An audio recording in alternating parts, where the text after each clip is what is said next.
D. Mace, Vingan, and Donick, 1025 The Game. Willie Donick, Derek Mason, Adam Vingan, and David Janes here with you. We hope you are having a wonderful Thursday. Willie Donick is live in LA, where the Predators will take on the Kings in a huge, not huge, huge game. Huge game. Big. In the Epic. Western Conference wild card race. Puck drop at, 9:30 p.m. Central, pregame at 8:30 p.m. Central, right here on 1025 The Game. We've got a lot to get into today. Easton Freeze of A to Z Sports is going to join the show at 4 o'clock. We reference so much of Easton's reporting, might as well have him on the show. So he will make his DVD debut at 4 o'clock. Elliotte Friedman, Sportsnet NHL Insider, will join us at 5 as we look ahead to the stretch run of the NHL regular season, as well as the latest on the Predators GM search. But Derek, you informed us like an hour ago that you wanted to start the show on something. You did not tell us what it is. No. So and see, that's what's good do your thing about us three working together or four working together is that, if one of us says we have something to say, the others don't think, oh my goodness, do we allow this person to say it? Because we trust that whatever you're bringing to the table, you've thought about it and that it won't, offend, in a sense, anyone in any certain way. So we try to be sort of judicious on how we bring the things up. So I want to bring this up, and it may be a little bit touchy, but I dubbed it the anti-league. And not just the NFL. I'm talking about the NBA. And I'm just going to leave it at those two major sports right there, because I'm more familiar with those sports. I'm not as familiar with hockey and maybe their traditions and, their views. I'm not too familiar with baseball, because of the same thing. But the whole Jaden Ivey thing, I'm going to say this. The league is anti. And what I mean by anti is this. I said that I wasn't going to preference this by saying, oh, I am this. So, which sort of opens up the door to give me the leeway to say other things. I'm not going to do that. I know what I am. I know what I believe in. I know my religious beliefs and everything. And I don't try to push it on anybody else. Here's what the league is anti about. And we've seen it throughout the league, no matter what. The league is anti-cutting off revenue stream. That's what the NFL is about. And I believe that's what the NBA is also about. We are anti anything that cuts off our stream to revenue. Because what are they? A bottom line type of business. It's a for-profit business. So anything that cuts away potential revenue streams, then we're going to push back on it. So the leagues are not anti-Christian. The leagues are not anti-Muslim.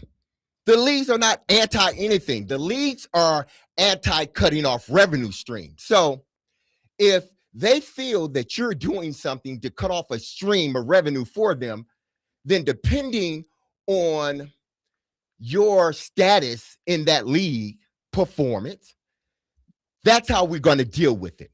We've heard the saying, if your production is bigger than your problems, what happens, Willie? They usually keep them, right? They usually give them a little bit of a leeway. We can look throughout the history of sports on any particular topic, whether it be Kyrie Irving, whether it be Cantor, whether it be Kaepernick. And Willie, you remember this, Chris Jackson, a long time ago, who changed his name and professed his religion. He wasn't Christian. These leagues are anti. If you cutting off my revenue stream, we're going to push back. And I'm going to repeat this, and I feel that I'm in a position to say this. I'm not a theologian, so I'm not coming in here with Bible scriptures or anything else. Jaden Ivey, his religion is his religion. And what he believes is what he believes. Okay? The NFL and the National Football League, in the NBA, if they were what people are trying to dub now is anti-Christian, they understand, at least from an NFL standpoint, that majority of their roster more than likely identify with being Christian. I'm not saying that they are, living that life. That's not what I'm saying. I'm saying they identify. And the league knows this. So then why would the league be anti that if they know that majority of their league, that's how they identify? You are allowed to have Bible studies. You are allowed to profess your religion. I think the Lord Jesus Christ. We hear it all the time. And I love hearing that. I love hearing that. So these leagues are not anti anything outside of, if you are cutting off revenue streams, then we're going to push back on that. Okay? It's the same with Jay Ivey, who was a former fifth pick in the draft by the Detroit Pistons, who got traded to the Chicago Bears. I don't want to go into all of that stuff, but I want people to understand this, because what they try to do is use it to divide one side against the other. And we got enough division out there, period. And we all know it. We got enough of that. We don't need something else or someone else to try to say, oh, they're dividing us again. I am going to repeat, because I've been in those locker rooms. Okay? The league is not anti-Christian. They're not.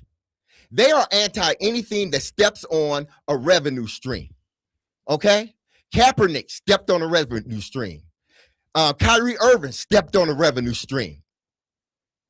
Some of these other things, they step on revenue streams. What Ivy said, they felt stepped on a revenue stream of a group that they are partners with, that loves the sport. Again, you can have your beliefs. I'm not saying that. You may think what they're doing is right. That's not what it's about. What it's about is the NFL and the NBA, and I know a lot of these leagues, they are, listen, if you could do it, but if it gets to a point where now you're compromising the bottom line, then that's where we're going to have a problem. Kyrie Irving's production outweighed his problems. Okay? They got on him. They suspended him. But then he came back. Why? Because his production was high. They felt was bigger than the problem. They were able to subside the problem, but his production was there. So they allowed him to do whatever he needed to do, suspend him, apologize, and he was back in the NBA. We've seen that over and over and over again. And also, I'm going to say this last thing, that you got to understand locker rooms here is, and when I say it's majority of these guys are Christian or identify with the religion, they don't want you to come into the locker room and scream and yell. This one coach that I had, and I love him to death for it, Les Steckel. Les Steckel didn't beat me down. Les Steckel didn't scream and yell. Everybody knew what his beliefs were, and he was respected for it. You know what Les Steckel did every morning? And I love him to this day. He left me a note inside my locker room, inside my locker, a scripture, and just confidence building. That's what he did every day. And that's what helped me. Guys, these leagues, once again, it's not about what everybody thinks is about. It's about the bottom line. And if you mess with the bottom line, or if you do anything that compromises them, and I'm not saying that I agree with it, I'm just giving you truth. So you can be upset with me by me giving you truth. Not to say that I agree with it, but the truth is that when you step on revenue streams in these leagues, you're talking about billion-dollar leagues, that's when they have a problem. Should they? I don't know. But when you cut off revenue streams, then they have a problem with that. That's what I'm saying. That's what I wanted to get out. It's not about, what you believe necessarily or what you don't believe in. That's not my argument. I'm just telling you the leagues, we try to pit it, or they're, this or that. No, what they are is a capitalistic entity that if you step on their revenue stream, they will push back. So hopefully I didn't offend anyone with saying that. I'm just giving you the truth. Well, I'm giving you what my experience of the truth was. That's all I'm doing. So y'all can have the floor now. I just had to get that out, man. Okay. I just had to get that out. That's all. Do we need to provide context on Jaden Ivey for those who aren't familiar with what you're talking about? Yeah, well, Jaden Ivey, he got traded from the Pistons to the Bulls. Correct. I think in February. He had missed some games because of injury. He was a good player. I guess they drafted him 5th overall. You expect him to be more, but that's not what it's, for me, that's not what it's about. I'm just giving you context. And then he made, a comment about, him being healed and, and again, I'm not getting into that. And the trainers gave me MRI and they decided that he wasn't ready to play yet. So for whatever reason, he chose to, I'm not going to even say it. He chose to share his thoughts. I'm not going to even call it a rant because it was the man's thoughts.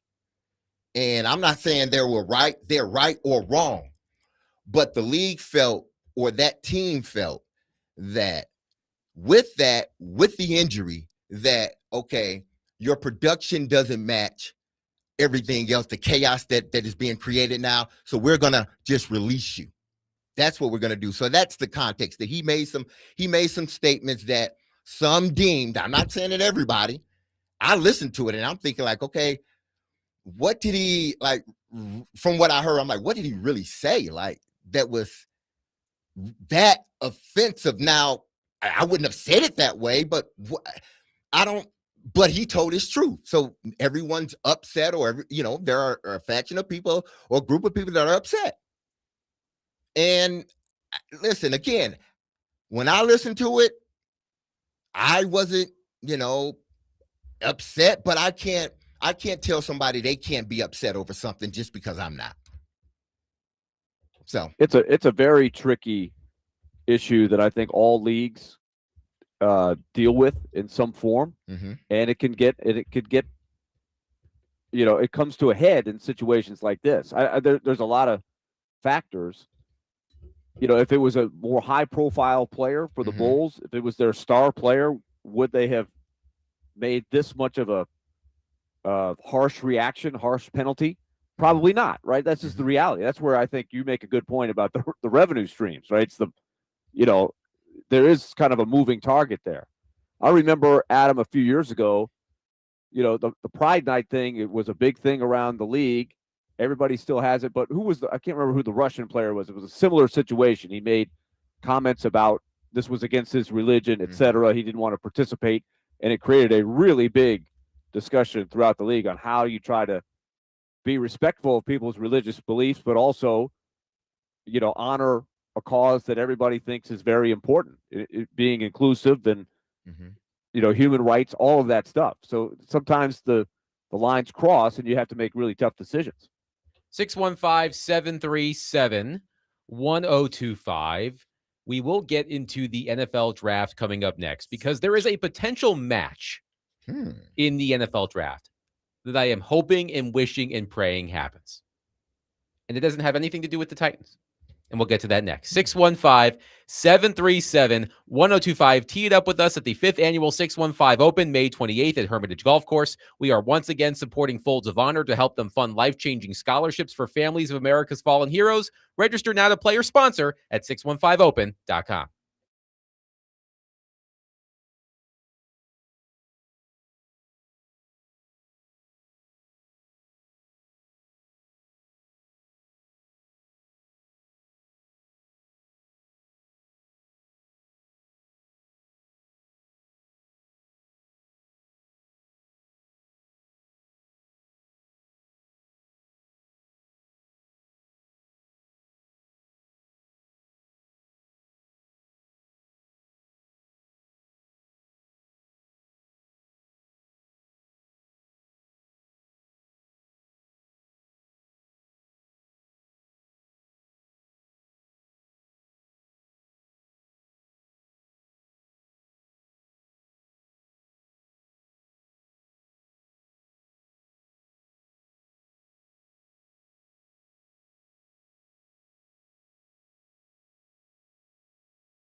for some of the casual football fans that haven't really watched you, what type of quarterback are you, and why would you be an asset to an NFL team?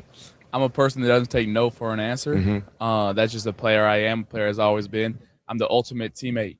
You turn on the film, someone has a 30-yard run, I'm down there with them. You know what I mean? And so that's who I'm going to be for an organization.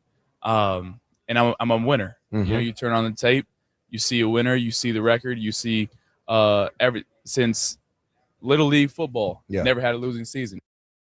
That was Diego Pavia at the NFL Draft Combine. And who knows if Diego Pavia is going to be drafted? If I had to guess, I would say no. I would say he signed somewhere as an undrafted free agent. But today on The Athletic, Nick Baumgartner and Scott Docterman had a story looking at potential NFL draft fits we love. And Diego Pavia was included. And I'm surprised I didn't even see this one myself. The two of them believe the perfect fit for Diego Pavia would be the New York Jets. And I could not agree more. Nothing has ever gone wrong for Diego Pavia in New York City.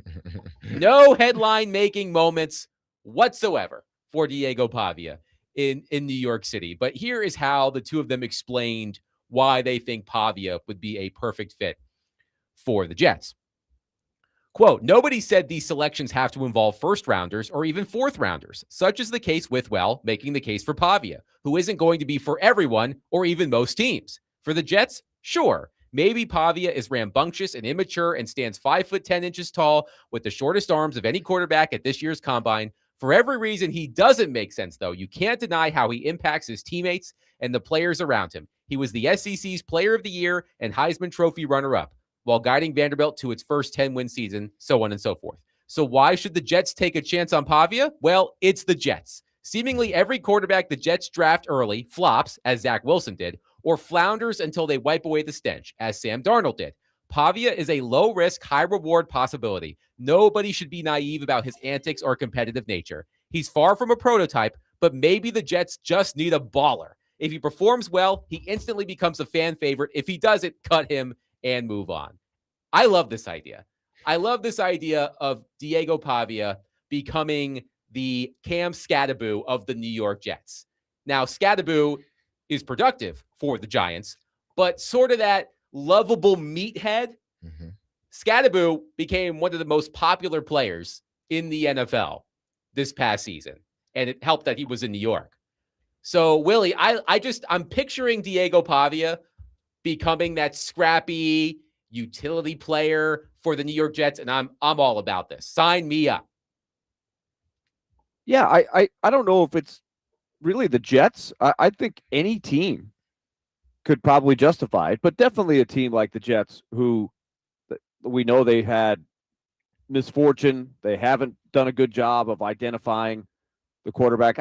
I don't know what will happen, but I do think it's a great discussion that happens in every sport. And it's funny that we're bringing this up today because at lunchtime today, Hal Gill and I were talking about a Predators prospect named Aiden Fink, who was basically the last pick in the draft. It was a favor to David Poile. It was like a way to honor David Poile. Let's give you this extra draft pick in the last round, the last player you ever select.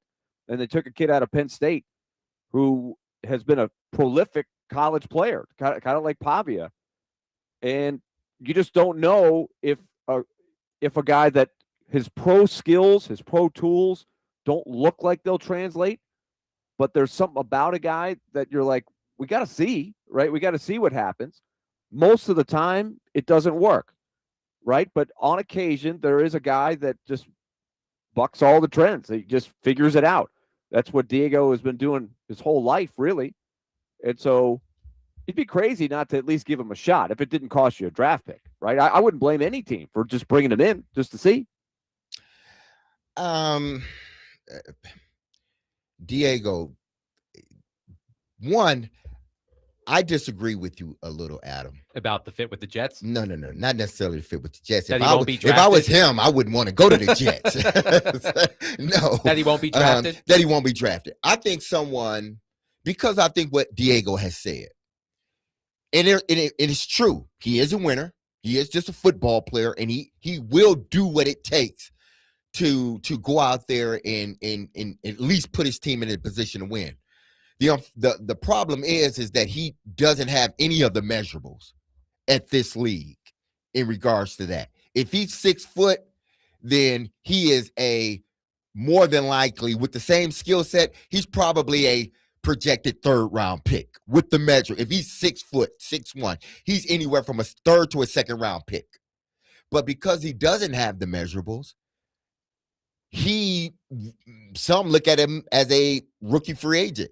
I think someone's going to take a chance on him just for the mere fact of the development of a guy like this, because what the league has turned into is if you got to have a gimmick package. You have to. And I'm not using gimmick in the sense of a bad thing.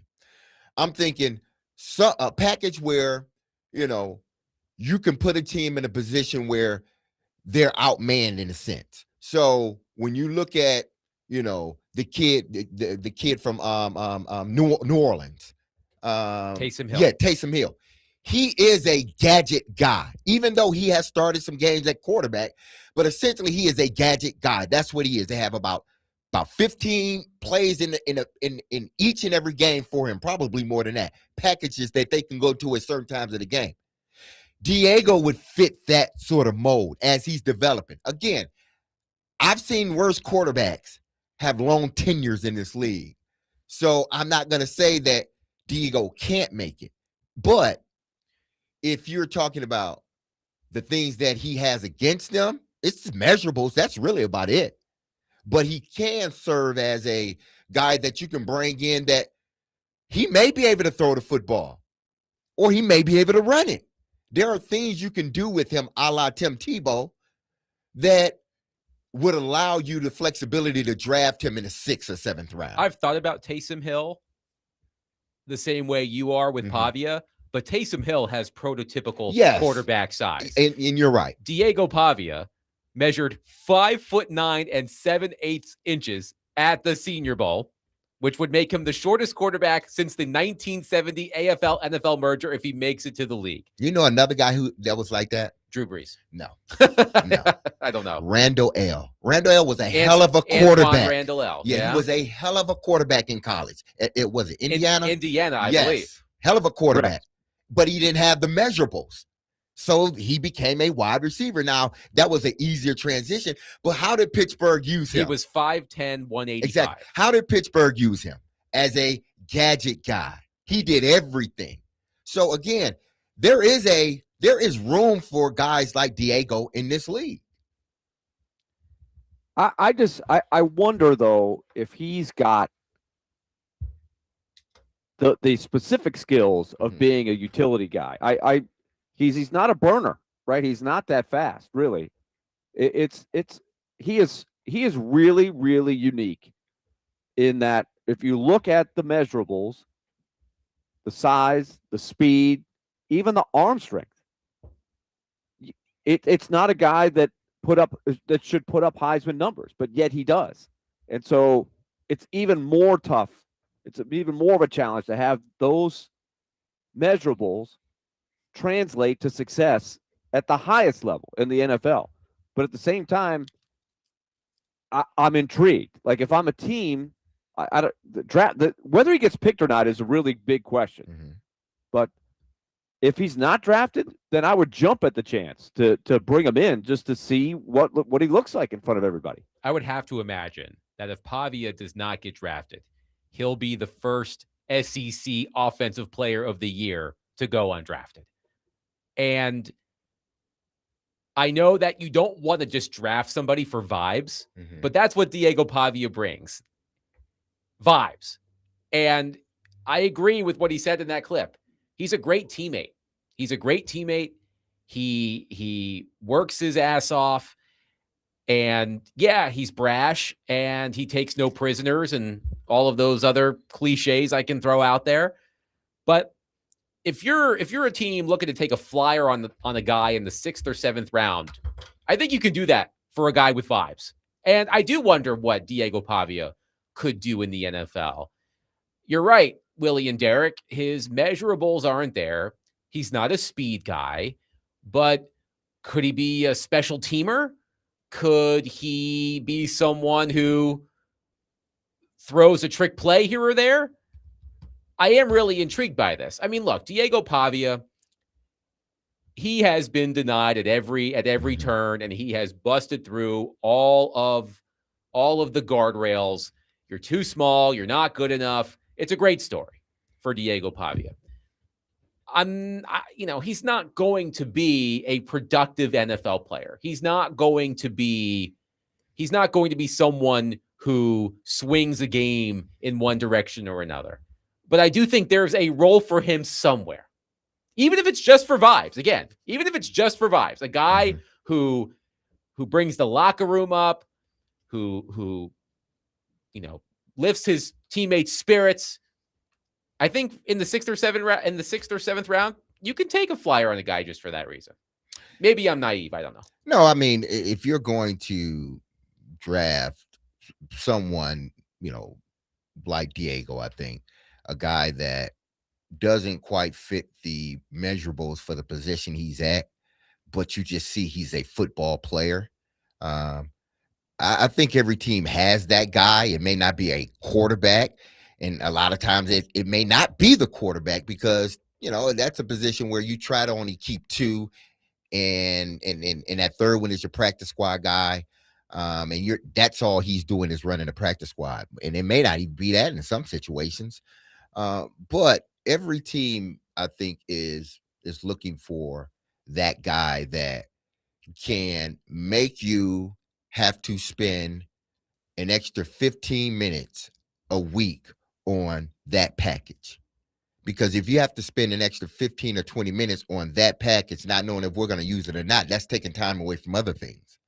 And we may not use them, or we may.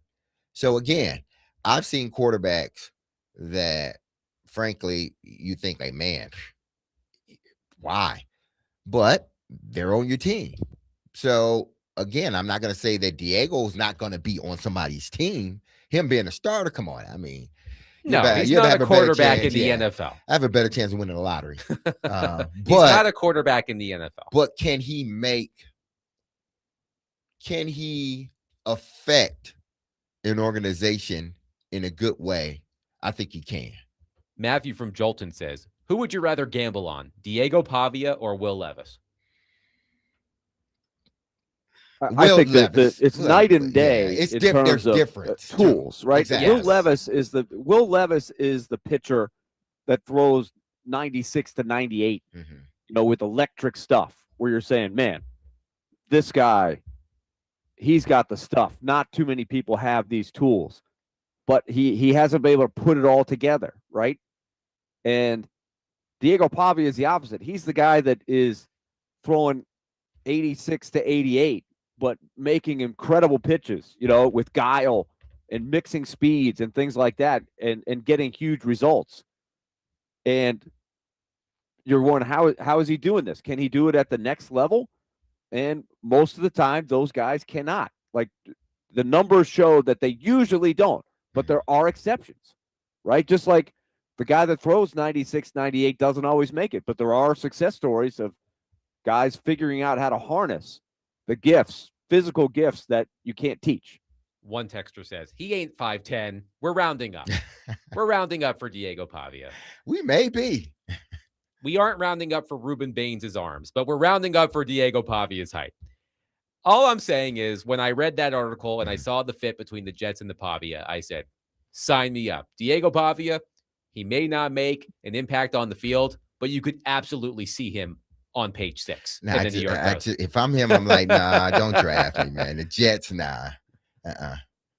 A job's a job, Derek Mason. I get a job as a job, but I'm not going to go into a job that I know that is going to make me worse off than what I came in. Well, you are speaking from firsthand experience. Yeah, so I'm not going to go in there like, okay, I'm going here, I'm going to be bad.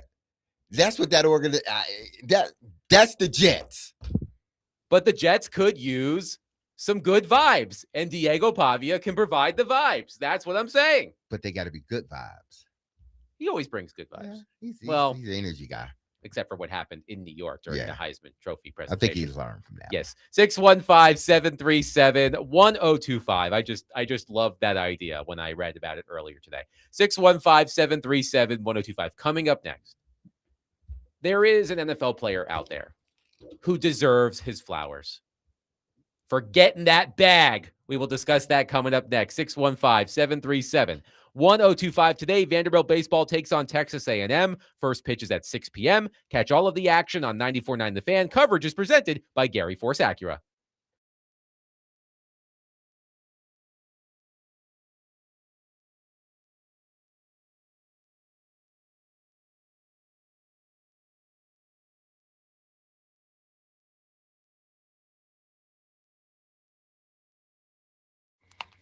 Hey, this is Derek Mason. If you've injured yourself in a motorcycle accident, go to lawtigers.com for your free case evaluation. Even if your accident was months ago, you have nothing to lose by calling Law Tigers. Insurance companies want to give out as little as possible, or frankly, nothing at all. But Law Tigers fights to get you the compensation you deserve and doesn't get paid until your case has been settled. Look, they know how much your bike is worth to you, so they will help you get it all repaired, or better yet, replaced. So call 1-800-LAW-TIGERS or visit lawtigers.com. Law Tigers is powered by Friedman and Fuson, and you can find them in Nashville, located at 2126 21st Street South. And don't forget, go to Preds.com to enter to win a custom Nashville Predator Indian motorcycle signed by the entire team, courtesy of Law Tigers in Music City, Indian. That's Law Tigers, Tennessee's motorcycle lawyer.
Let's get to work. Yes, Jalen. I thought this was the dress rehearsal. Dress rehearsal? Big Kirko wakes up dripping like this. Kirk. I like it, Kirko. You like that? Big Kirko. I'm loving it. Kirk Cousins, man. He keeps getting that bag. And I think Kirk Cousins deserves his flowers. Willie Donick, Derek Mason, Adam Vingan here with you. The news this morning, the Las Vegas Raiders have signed Kirk Cousins to mentor Fernando Mendoza. But here are the financial terms of this contract with the Raiders from Adam Schefter. Quote, Kirk Cousins will sign a 5-year, $172 million deal with the Raiders that in reality is a 1-year, fully guaranteed $20 million deal that also contains a club option for 2 years at $80 million. The Falcons will pay Cousins $8.7 million this season. The Raiders another $1.3 million, and Las Vegas has also agreed to pay its new quarterback a fully guaranteed $10 million roster bonus on the third day of the 2027 new league year. And maybe most notably, it also sets another new mark. This will be the 11th straight NFL season in which Kirk Cousins' contract will be fully guaranteed. Spotrac says that Kirk Cousins has now surpassed Tom Brady for all-time career earnings in the NFL. Now, let me ask the both of you a question. And Derek, I know you're partial to Kirk Cousins. He is a Spartan after all. How many years of Kirk Cousins' career? I believe he's been in the NFL for now around 15 years. Mhm. How many years in Kirk Cousins' career would you consider him a top 10 quarterback? Man. Maybe two? One, maybe two. One, maybe two? Yeah. Willie? I was just going to pull up his stats to see, but in general, None, I really. I don't know if I think he's hovering around the top 10 for a lot of years, right? Between 10 and 15. If you wanted to be safe, then you'd probably add a lot of years, but really upper echelon, probably not that much. He's got his weaknesses. He's got great strengths. You know, somebody has to be in there, right? Like everybody talks about the mushy middle in hockey sometimes. Somebody's got to be in the middle, right? You don't choose to be in there, but there's usually quarterbacks when you're ranking elite guys and guys who aren't starters. There's guys in between. He's the classic good but not great starting quarterback. Kirk Cousins, his career earnings through 2026, according to Spotrac, $321,692,254. That's what I'm talking about, Kurt. Make that money, bro. Kirk Cousins. Make that money. Force them to kick you out, man. Kirk Cousins, in 14 seasons in the NFL, has started 4 playoff games and lost 3 of them. And yet, he's one of the highest paid players in the history of the NFL. He did. I'm impressed. I'm not knocking him for that at all. I think because the stats are just solid. Like if you just look at year after year, you know, he's consistently completing 2/3 of his passes, right? In fact, his 14 years, his career completion percentage is exactly 2/3, 66.7. You know, he's thrown a lot more touchdowns than interceptions. He did lead the league in interceptions a couple of years ago at age 36. But, you know, he's a steady player. Steady player. Steady Eddie. Steady gets you $300 million at that position. I mean, and listen, it is weird how he's been paid that much, right, for what he's done. It probably hurts his image. Like if he was the underpaid guy, you'd be saying, man, this guy's underappreciated. Look at all these great numbers he put up there. He should be getting paid more. So it's just what you get paid sometimes does create your label. I think expectation. I think also what has helped him is that, you know, he's in this era of shorter contracts. And if he was in a different era, it would have been longer term contracts for him. But because if you look at all his contracts, they really were short deals. And he just kept re-upping and signing 1 year. I think he signed 3 1-year deals with Washington, I believe. He had some franchise tagging multiple years. Because there's always been this. I think the scouts and the evaluators see the same thing. You're like, oh, he's pretty good. We don't want to get rid of him, but he's not a franchise for a 5-year deal. Exactly. So let's just franchise. Back in 2017, the then Redskins placed the exclusive franchise tag on Kirk Cousins.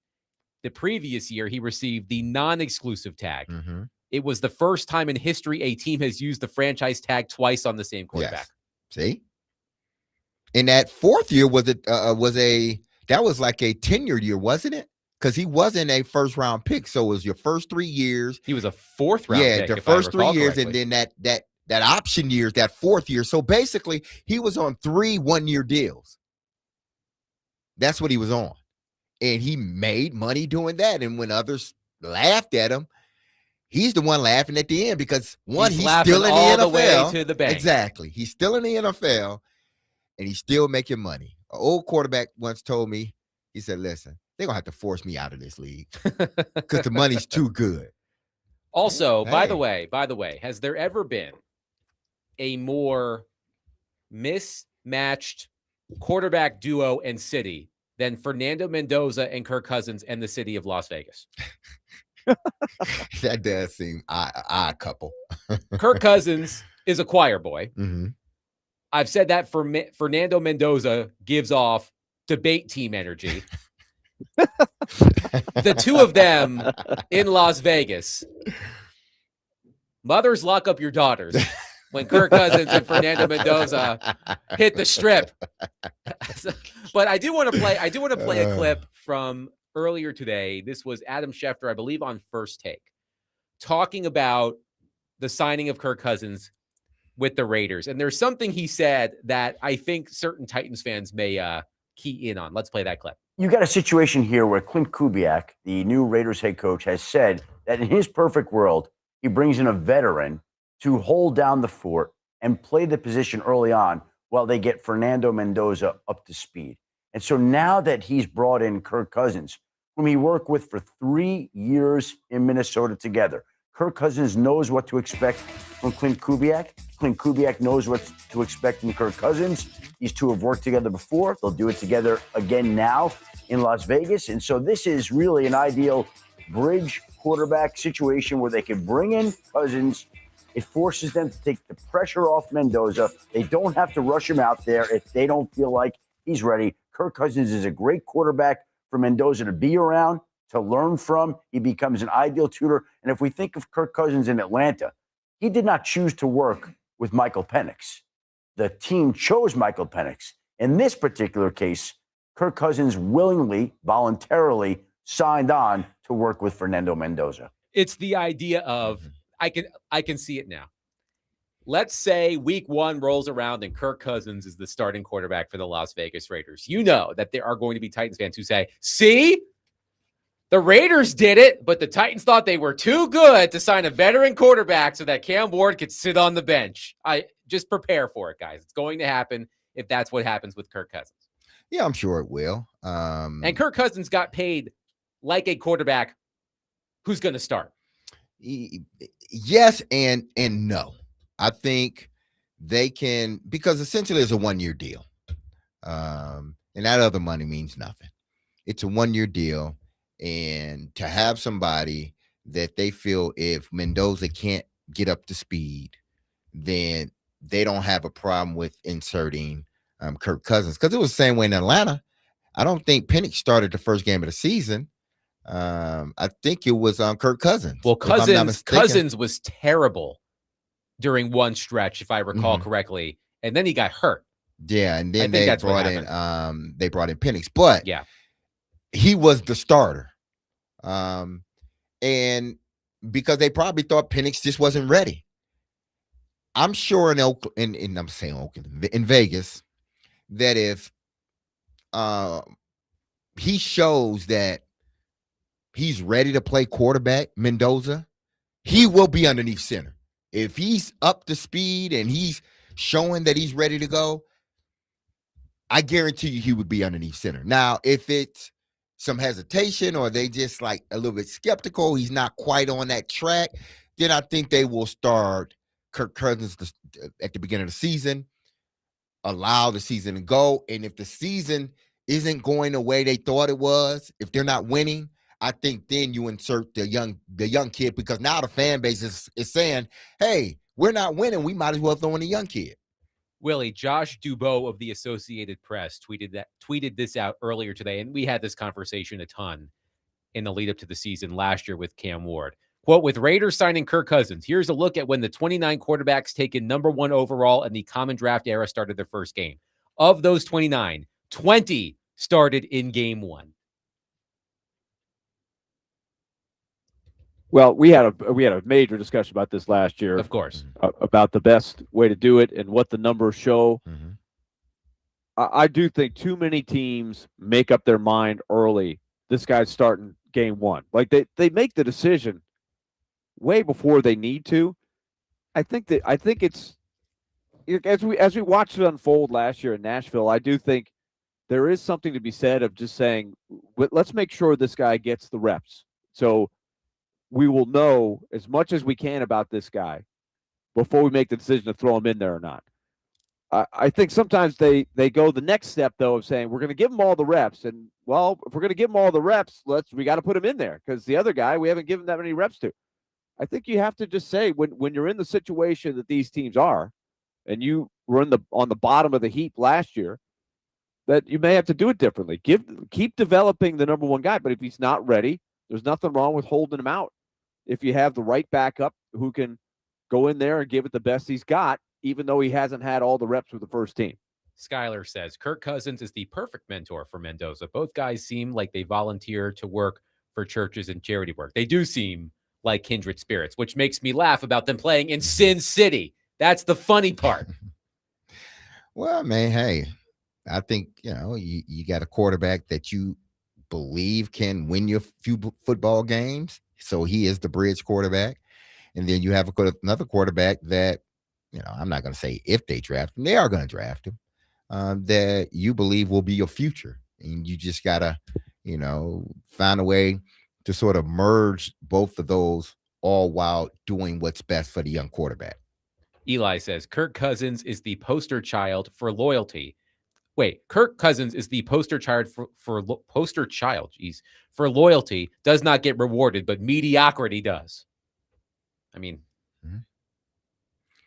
I don't think Kirk Cousins has been a mediocre quarterback. I think he's been above average. No, he's better than that. Yes, he's been above average. Yeah, he's been above average. Yeah. But it is remarkable that Kirk Cousins has now made more money than Tom Brady. And if I recall correctly, Tom Brady took under market value contracts to help the Patriots build the team around him so they can win consistently. I think he did it in Tampa Bay as well, so that certainly cut into his career earnings. But if someone were to tell you, hey, Kirk Cousins has made more money playing football than Tom Brady, what would you say? At first hand, I'm like, no, you're crazy. No, that's not true. But then knowing, what I know, yeah, it's like, man, that's kind of like, considering, what one has done in this league compared to the other. You would think 6 championships. Oh, of course he's the highest paid quarterback ever. Well, no, that's not the case. He hasn't even got as much money as far as contracts as Kirk Cousins. And I think the other top quarterbacks, I mean, the players at the top of the all-time career earnings list are all quarterbacks, I think. He's the only one who hasn't won at least one Super Bowl. I believe Matthew Stafford is up there. He's won the Super Bowl. Aaron Rodgers, Tom Brady, obviously multiple Super Bowls. Russell Wilson won a Super Bowl. So it is fascinating how Kirk Cousins has maneuvered his NFL career. He's been multiple places. He's been tagged a couple of times. He's made a ton of guaranteed money. All I'm saying is good for him. Kirk Cousins is a Hall of Famer for getting that bag. He may not be a Pro Football Hall of Famer. He's a spot track Hall of Famer. But he is an over-the-cap spot track Hall of Famer. Absolutely. Hey, man, it's good work if you can get it. Hey, if you can do it, do it. Stay in as long as you possibly can. One texter says, Richie says, this is a smart move by the Raiders. Look at the situation over in Minnesota. The Vikings let Sam Darnold walk in free agency, expecting J.J. McCarthy to be ready to take the starting spot. It hasn't quite worked out for him. Then they now have brought in Kyler Murray and Carson Wentz. I think Brady was probably the one with this idea as him being a minority owner. It could have been his decision. He may have pushed for Kirk Cousins to be there because, again, in situations like this, I think, your organization is in peril because you're looking to draft the quarterback that you hope is sort of this elite and franchise guy. And the last thing you want to do is, throw him in there too early and it just, messes up or stunts his growth. So going out and getting Kirk Cousins, I think, yeah, that is a smart move because, again, regardless of what the big number says, what is it, $170-something million, 5 years, somewhere around that? Yeah. It's only a 1-year deal. And they expect at least they should know whether this kid is ready at least by the middle of the season. If not, then they can just go the whole season with Kirk Cousins and allow Mendoza to continue to develop. 615-737-1025. When we come back, Easton Freeze of A to Z Sports will join us. He was at the NFL owners meetings earlier this week. He was part of that super secret scrum with Mike Borgonzi. We'll talk to Easton about what he heard and saw and what he thinks about the Titans now that the offseason is now really entering that next gear with the NFL draft. 615-737-1025. Today, the Nashville Sounds take on Charlotte at First Horizon Park. First pitch is at 6:35. Catch all of the action on 94.9 The Fan, presented by Family Leisure and Social Cantina.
D. Mace, Vingan, and Donick, 1025 The Game. Willie Donick, Derek Mason, Adam Vingan, and David Janes here with you. Let's go to our phone line, driven by WilsonCountyHyundai.com, and welcome in Easton Freeze, who reports on the Tennessee Titans for A to Z Sports. Easton, welcome to the show. We're glad to have you on for the first time.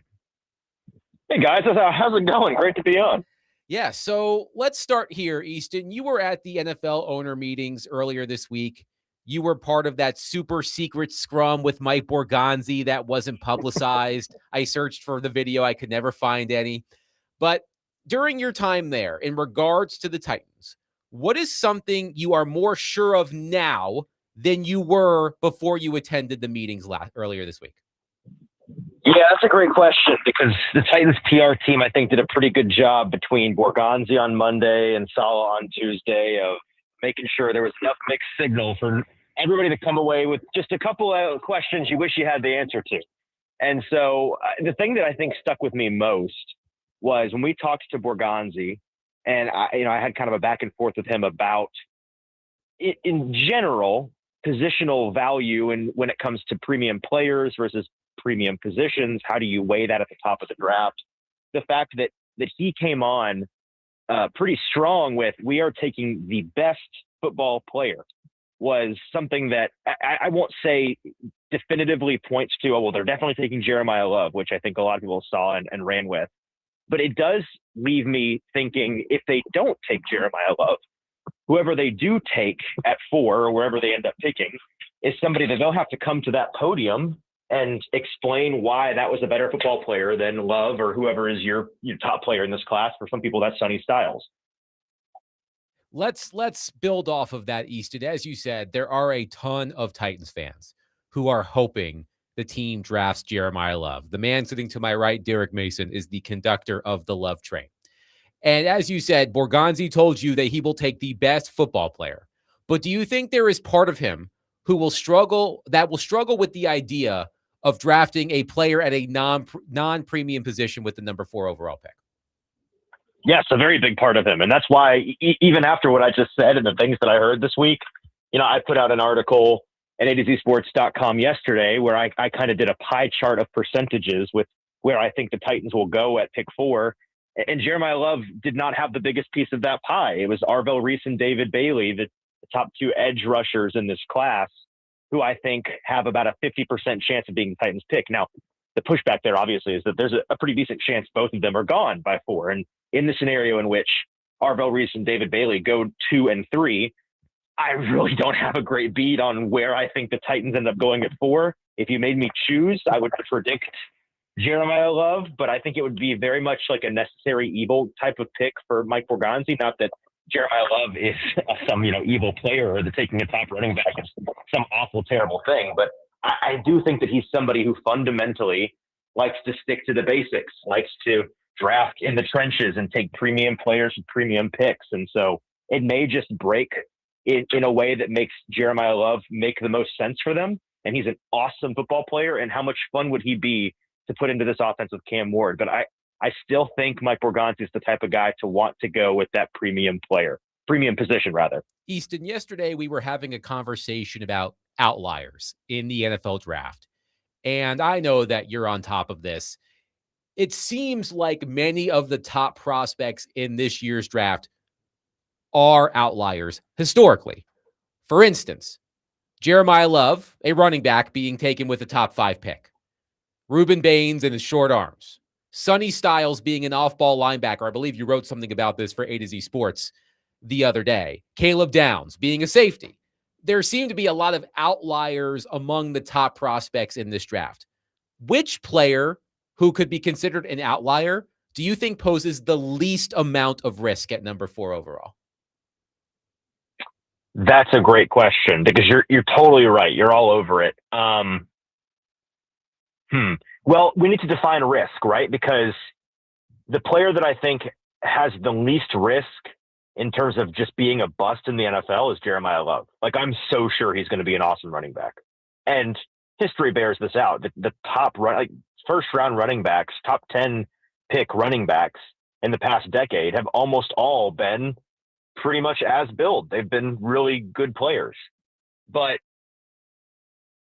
there's another way to define risk, which is the risk of taking a top 10 player in a draft and that player not having a premium impact on your team, not impacting wins or losses.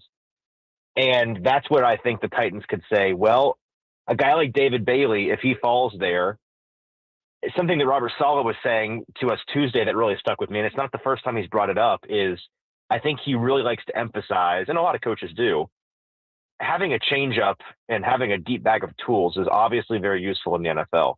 But number one, what matters absolutely the most is, what do you win with? What is your go-to? What is your fastball? And is that going to win in the NFL?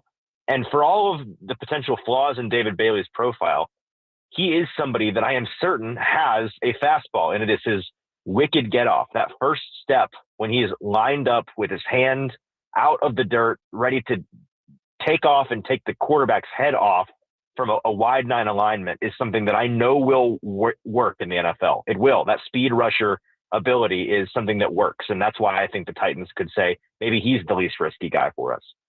We'll talk with Easton Freeze from A to Z. Now, Easton, when you mentioned that and you say the fastballs, wouldn't you consider, a Jeremiah Love, who, if I'm taking anyone is Jeremiah Love, because of his instant impact and how it will deliberately, help the quarterback. But don't you feel that Jeremiah Love not only has a fastball, but he also has a changeup and a sinker? He does. He is the number one home run hitter in this class in terms of offensive players. There's not a question about it. I really don't have an issue with Jeremiah Love's profile in a vacuum at all. It is purely a process and team building approach thing that there's a financial element of this that has to be considered. You just simply, factually, you are not getting value on the contract of running back there. Some people care less about that than others. That's fine. But you are not getting the value. I mean, what did we just see with Seattle, right? They win the Super Bowl, and they have a number of different contract wrinkles to work out, and they end up letting Ken Walker walk to go to Kansas City, where he gets $14 or $15 million a year, and they make JSN a premium player at a premium position, the highest paid wide receiver in the history of the league. Both of those guys were on rookie contracts and getting paid, in NFL terms, relatively the same amount of money.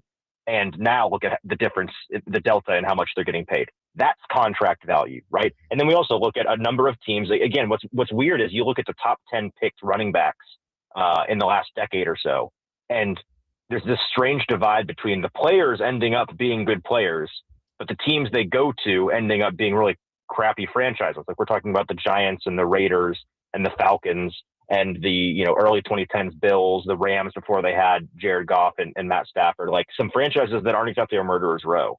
And I think it's kind of a complicated answer, but largely it's because running back is so dependent on your passing game, forcing defenders to respect the box to not stack the box, to respect the backfield, and your offensive line being able to run block. Running back is a finishing piece on an offense far more often than it is a tent pole piece for an offense. Now, the Tennessee Titans are an organization that are kind of unique in the fact that they have had 3 or 4 arguably tent pole running backs in their history. And a lot of Titans fans are most fond of those players. So I'm not saying it can't be done. It's just, that's why people like me, and I'm suspecting somebody like Mike Borgonzi, fundamentally are kind of allergic to taking a running back this highly. Now, Easton, you had an opportunity, like Adam said, to talk with Coach in this double secret scrum that the reporters had. And you talked about, because you just put out an article, and I would advise people go out and read it, the Titans' sneaky position of need nobody is talking about. And you mentioned the linebackers. What did you gather from that conversation? Yeah, I had a lot of fun writing this article because it kind of got to nerd out a little bit, but it is interesting as it pertains to the draft. We spoke with Saleh, and he did a really good job of walking us through what his defense requires of the linebackers. And I could spend the next 30 minutes on this and hijack your show, but I won't. I just encourage folks to go and read the whole thing. His quotes are illuminating as it pertains to how much his San Francisco defense asks of the linebackers east to west, whereas the Denard Wilson Baltimore defense that we were working with last year is one that is pretty unique in the way that it asks linebackers to get north and south. And in today's NFL, there just aren't as many true thumper linebackers as there used to be. A lot of guys work more laterally than they do horizontally. Laterally than vertically. And Cedric Gray, his breakout last year was demonstrating how unique he is in the league when it comes to getting downhill and being an impact player north and south. And that's an awesome trait. But I'm not sure if it works hand in hand with what Saleh's defense is requiring, because Saleh's defense needs that middle Mike linebacker to basically patrol between the hashes from hook to hook. And he needs the will linebacker, the weak side linebacker, to be even more freaky athletically when it comes to covering range sideline to sideline. He said that guy needs to be patrolling basically from hook to flat. So, 3/4 of the field. And the combination of Cedric Gray and Cody Barton does not work in that setup for me at all. Last year, they experimented a little bit with Cedric Gray being the Mike, which I think he's traditionally more of that middle linebacker type from an archetype standpoint, and having Cody Barton be the will, but it wasn't really working out from a communication standpoint, right? The Mike linebacker is usually the guy who's the green dot, and he's kind of the quarterback of the defense, and that's what they wanted Cody Barton to do. I don't think you can run back that setup. I think you need a setup where you have somebody who is more athletically attuned to being rangy sideline to sideline as your will, and you let Cedric Gray become that starting middle linebacker, the Mike. And there are options for that in the draft, which I wrote about in the article, but this is a kind of a technical scheme thing that I think a lot of people are missing that I find really interesting. That is good stuff. Easton Freeze is with us from A to Z Sports. So, Easton, what's your interpretation of the Hendon Hooker acquisition as it applies to Will Levis? Because I think we've all seen, trying to read between the lines, they'd like to find a new home for him. Do you think this ups their stock or their leverage to try to make a deal by adding more guys like this, knowing that Trubisky and Hooker are now in the mix? Well, first of all, I mean, just how perfect a transaction is that to come across the wire on April Fool's Day? I had so many people asking me, like, this can't be real. And my first reaction was, this can't be real. It's so perfect. I love thinking about going back exactly 3 years from today and telling everybody that Hendon Hooker and Will Levis will be on the same Titans roster in the very near future. Neither of them will be even remotely competing for the starting job, and neither is likely to be on the final 53-man roster, because that's a very funny story to tell.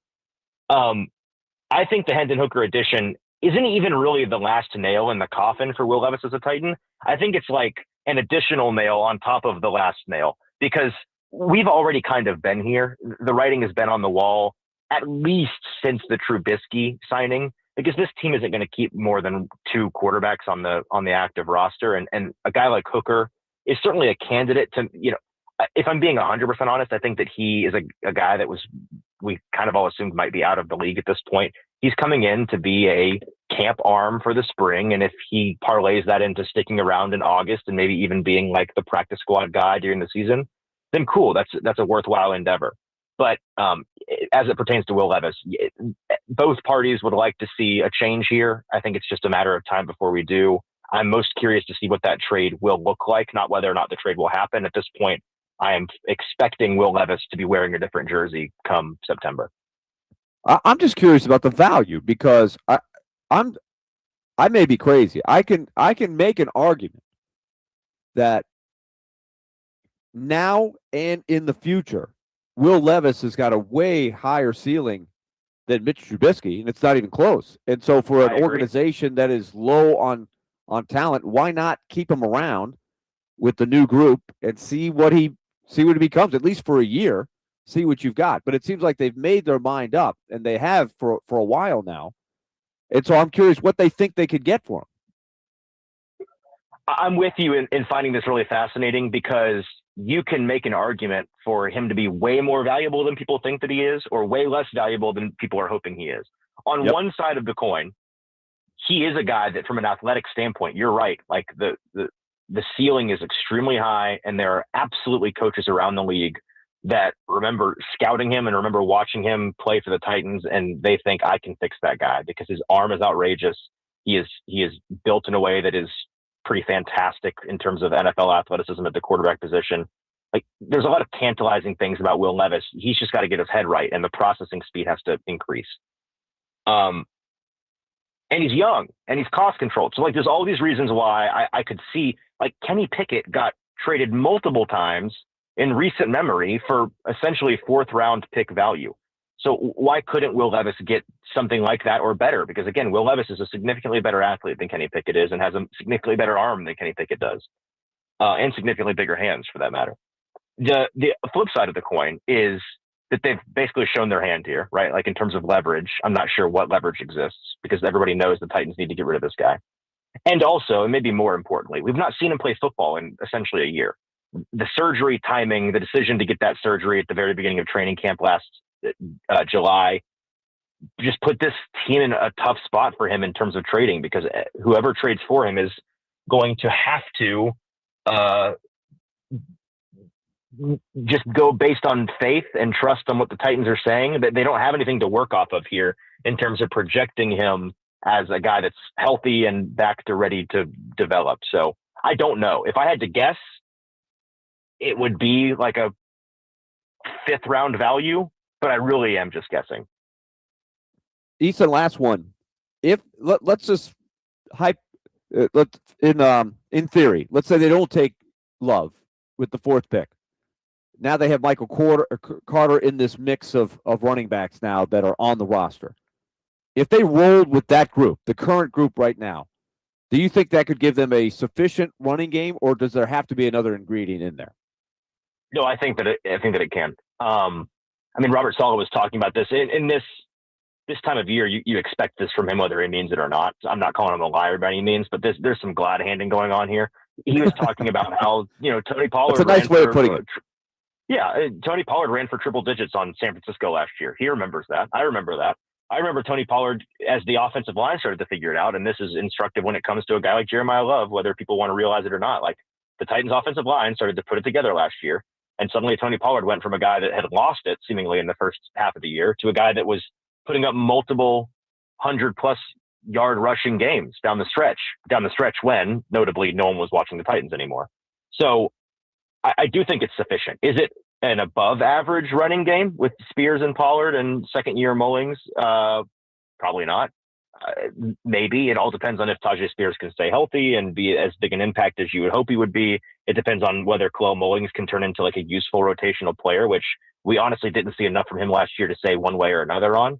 But is it a average group? I do think it's an average group. So I think some Jeremiah Love fans have kind of twisted themselves into thinking the Titans have to get a better running back because their running back situation stinks right now, and Jeremiah Love's the only one that's available. I don't feel that way. Easton Freeze of A to Z Sports has been our guest on D. Mace, Vingan, and Donick. Easton, fabulous stuff, my friend. Thank you for joining us. Let's do it again soon. Let's do it again, guys. Yep. Always a pleasure. 615-737-1025. A lot of insight there from Easton Freeze. We will react to what he had to say. You can as well. 615-737-1025. Also coming up next, Mike Sando of The Athletic polled NFL executives on AFC teams in free agency. What did they say about the Titans? We'll bring that to you next. 615-737-1025. Swing by John Daly. See what I did there? It's a golf pun. Swing by John Daly's, located at 1907 Division Street in Nashville this Saturday for a basketball watch party you do not want to miss. And it's brought to you by Good Boy Vodka. You can enjoy $25 Good Boy Bucket specials, and 102.5 The Game will be on site from 5 to 7 p.m. with prizes and more. Don't miss it. Only at John Daly's. Willie Donick, Derek Mason, Adam Vingan, 102.5 The Game.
D-Mace, Vingen, and Donick, 102.5 The Game.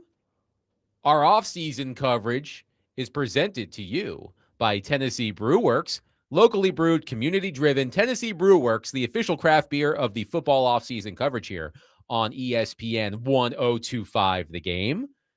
Big thanks to Easton Freeze of A to Z Sports for joining us in the previous segment. A lot of wonderful insight from Easton. Willie, what was the most interesting thing that Easton said about the Tennessee Titans during our conversation? Well, I thought it was I thought his explanation of what Robert Saleh is looking for from his linebackers, not the obvious edge rushing linebackers that we think of, but the guys who have to cover the middle of the field as well as, be the run stoppers. I thought that was pretty interesting. It's got me wondering how that might affect what Robert Saleh is looking for in this draft and what Mike Barganzi wants to provide him, because Robert Saleh's had some really, really good defenses. He knows what he needs for his defense. And it does sound like that's a different skill set than Cedric Gray / Cody Barton have. Yeah, I think for me it was that as well, because of how he explained the linebackers were used under Bernard Wilson, as opposed to how Robert Saleh wants them to play in his defense, more of an east-west, sideline-to-sideline type of linebacker. And those guys last year were more so north-south, get up the field, affect the quarterback in that way. And they're not being this quote-unquote like thumper anymore. And he sees Cedric Gray as a sort of a dying breed in a sense, but a guy that has excelled in defense and could possibly excel in his Robert Saleh defense. I was listening to their one of their podcasts when I found out we were having Easton on, and they were talking about how, what they've done and addressed that in free agency,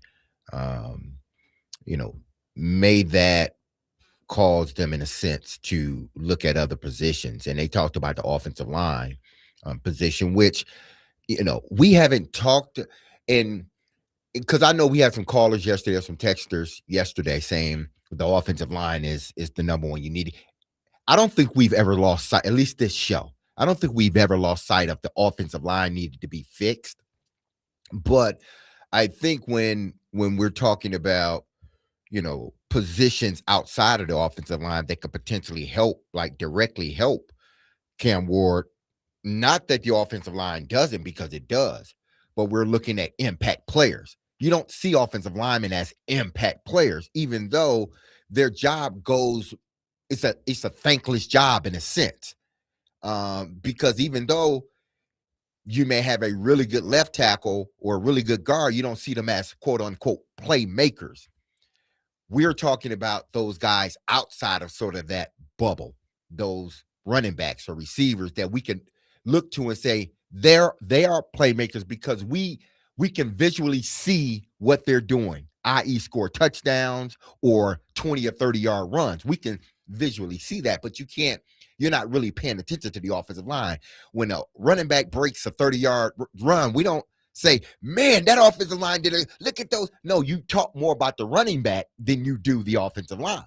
One texter says, Skylar says, the Titans are taking Sonny Styles, is what I took out of Easton Freeze. I mean, you could. Well, we talked about Sonny Styles with Trevor Maddich on Tuesday, and he compared him to Fred Warner and what Fred Warner did for Robert Saleh defenses in San Francisco. Mm-hmm. And Trevor thought Sonny Styles could be a similar player for Saleh here. So maybe it is Sonny Styles, and he tested through the roof at the NFL Combine. But let's talk about NFL free agency. Mike Sando of The Athletic spoke to numerous executives on the free agent hauls for every team in the AFC. So, of course, I scrolled all the way to the bottom because that's where T is alphabetically. And I read what these anonymous executives said about the Tennessee Titans. And I would say some of these executives were quite complimentary of what the Tennessee Titans did in free agency. One exec said, quote, Tennessee struck me as impressive. The defensive moves made sense. Jermaine Johnson is an edge rusher Saleh is familiar with. Franklin Myers was the best interior rusher on the market. The nickel role is important, and Elliotte Taylor is a guy with ball skills who can pressure from the nickel position. The defense definitely got better, and that's a great way to support a number 1 pick quarterback. Another executive said they are trying to change that culture. I really like John Franklin Myers. He brings a lot of juice on that defensive line. He's active. He's a playmaker. He gets in the backfield. He is very disruptive, and he plays the style that Saleh likes, that attacking upfield style. It's a lot of money for a smaller guy, but just like the guy in New England a year ago, Milton Williams, they get overpaid. Derek, your thoughts on those thoughts on the Titans free agency haul?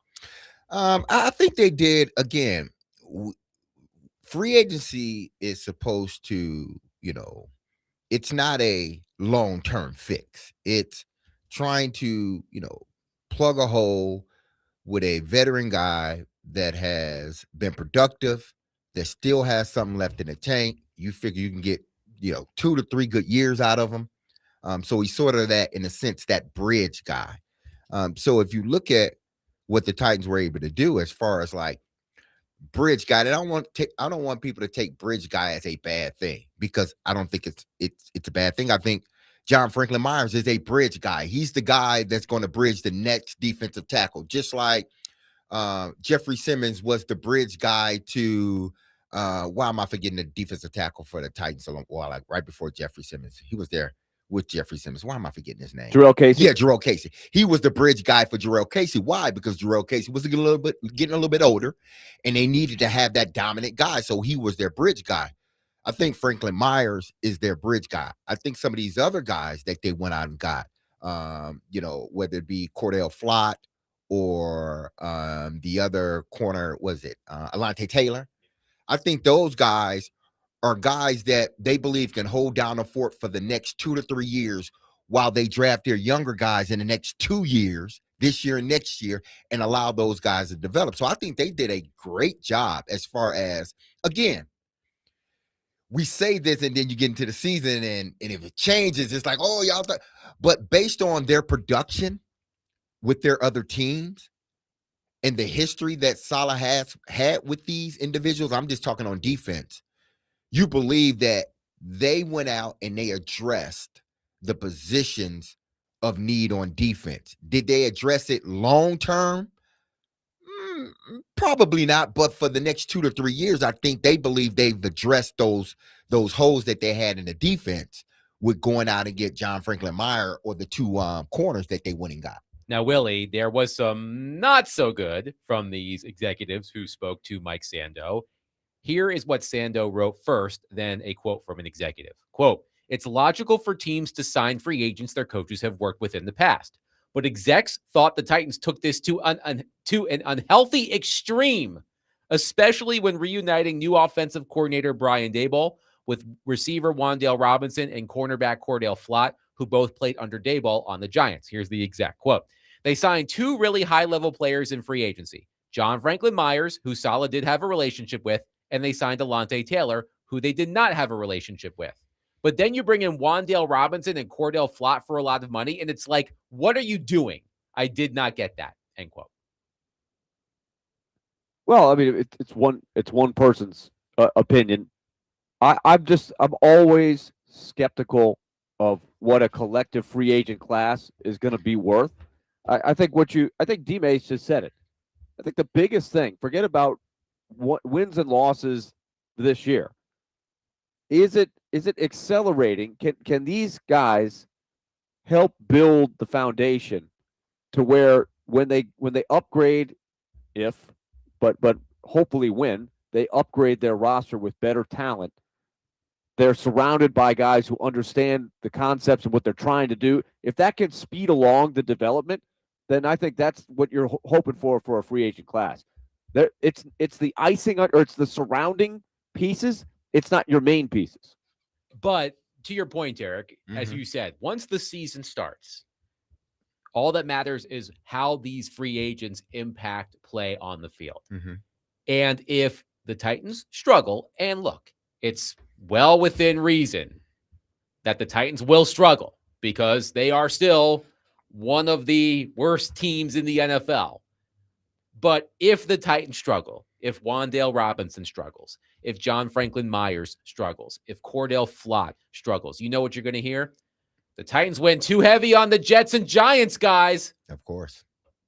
So that is something to keep in mind, because when free agency was happening and we kept tabs on, all right, did this guy play for Daboll? Did this guy play for Saleh? Did this guy play for Daboll? Did this guy play for Saleh? Most of them did. And there was reaction from certain Titans fans. We heard them on our phone line. We read them on our text line, who said, why are you going overboard on Jets and Giants guys when Daboll was a losing coach in New York, as was Robert Saleh? So I thought it was interesting that a few executives pointed out to Mike Sando that, quote, the Titans took this to an unhealthy extreme, bringing in free agents their coaches had worked with in the past. I mean, yeah, you can say that, but I mean, it's not like they went out and got these players and they didn't produce where they were. You know, they just went and got them because, oh, they know the defense or they know the offense, and they didn't produce on the field. These guys produced on the field, and they're young enough in a sense where, again, because I experienced this, and this is why I'm saying it, because I experienced it. When I went to Baltimore, really I had already played 8 years. So they're thinking like, we can get another 2 to 3 out of them, you know, at a level that we're satisfied. Then that's what we're looking, because what we want to do is draft which they did. The year they brought me in, they drafted a young Mark Clayton out of Oklahoma, who was a hell of a wide receiver in the first round. And their hopes was that as meaning Derek, gets older, Mark Clayton could learn, and then he develops into that guy. And now we're off to the races. Mason retires, or we cut him because he's an aging veteran. Now we can slide that guy in. That's what free agency is about. It's about being able to plug some holes with some older guys that are on their second or their third contract, that you're hoping, if they're on their second contract, you're hoping that you can get 3 years out of them. That's the bet. 3 years. If I can get 3 good years out of them, that justifies the contract. If you're getting a guy a little bit younger, a guy that's probably on his third contract, you're probably looking at a guy that can give me a year, possibly as a backup, but he can give me a year of being a true veteran, maybe a backup, but maybe he is our starter. But we're getting a year out of him because now we can allow that second year guy to continue to develop at that position. That's all the Titans are doing. They're bringing in guys that knows the defense, at least knows the defense, that Saleh has familiarity with, that has produced and continue to produce, but they know that these are not long-term fixes. 615-737-1025. Your reaction to what executives around the NFL said about the Titans free agency haul, according to Mike Sando of The Athletic.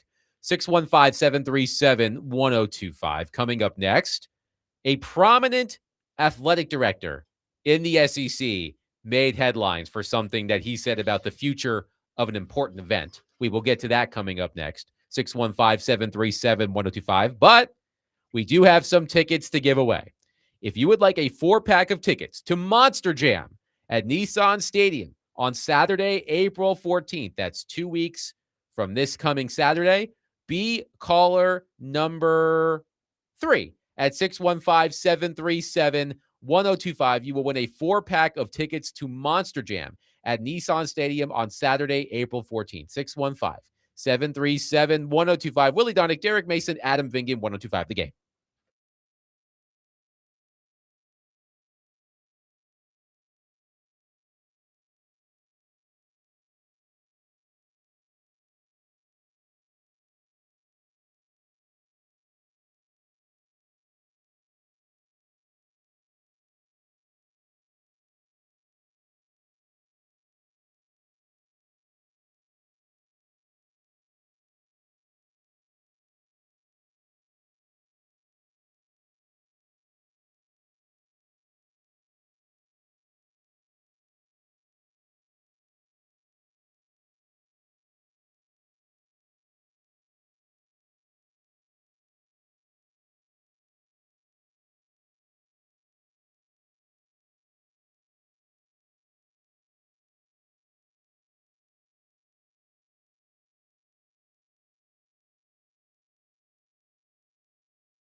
D-Mace, Vingan, and Donick 1025 the game. Quick correction. I misspoke on the date of Monster Jam. It's April 18th, not April 14th. But hopefully our winner can still go. And we have one more 4-pack of tickets to give away for Monster Jam tomorrow. So if you missed your opportunity, you do have one more opportunity tomorrow on D-Mace, Vingan, and Donick. But I was a bit surprised to see this headline in USA Today. Blake Topmeyer wrote the story with the headline, Alabama AD gives big opinion on SEC championship game's future. Quote, the ship has sailed. Blake Topmeyer writes, quote, the boss of Alabama athletics believes the SEC championship game should be no more. Ended. Quote, I think the ship has sailed. It's run its course. Alabama athletic director Greg Byrne said of the SEC championship game.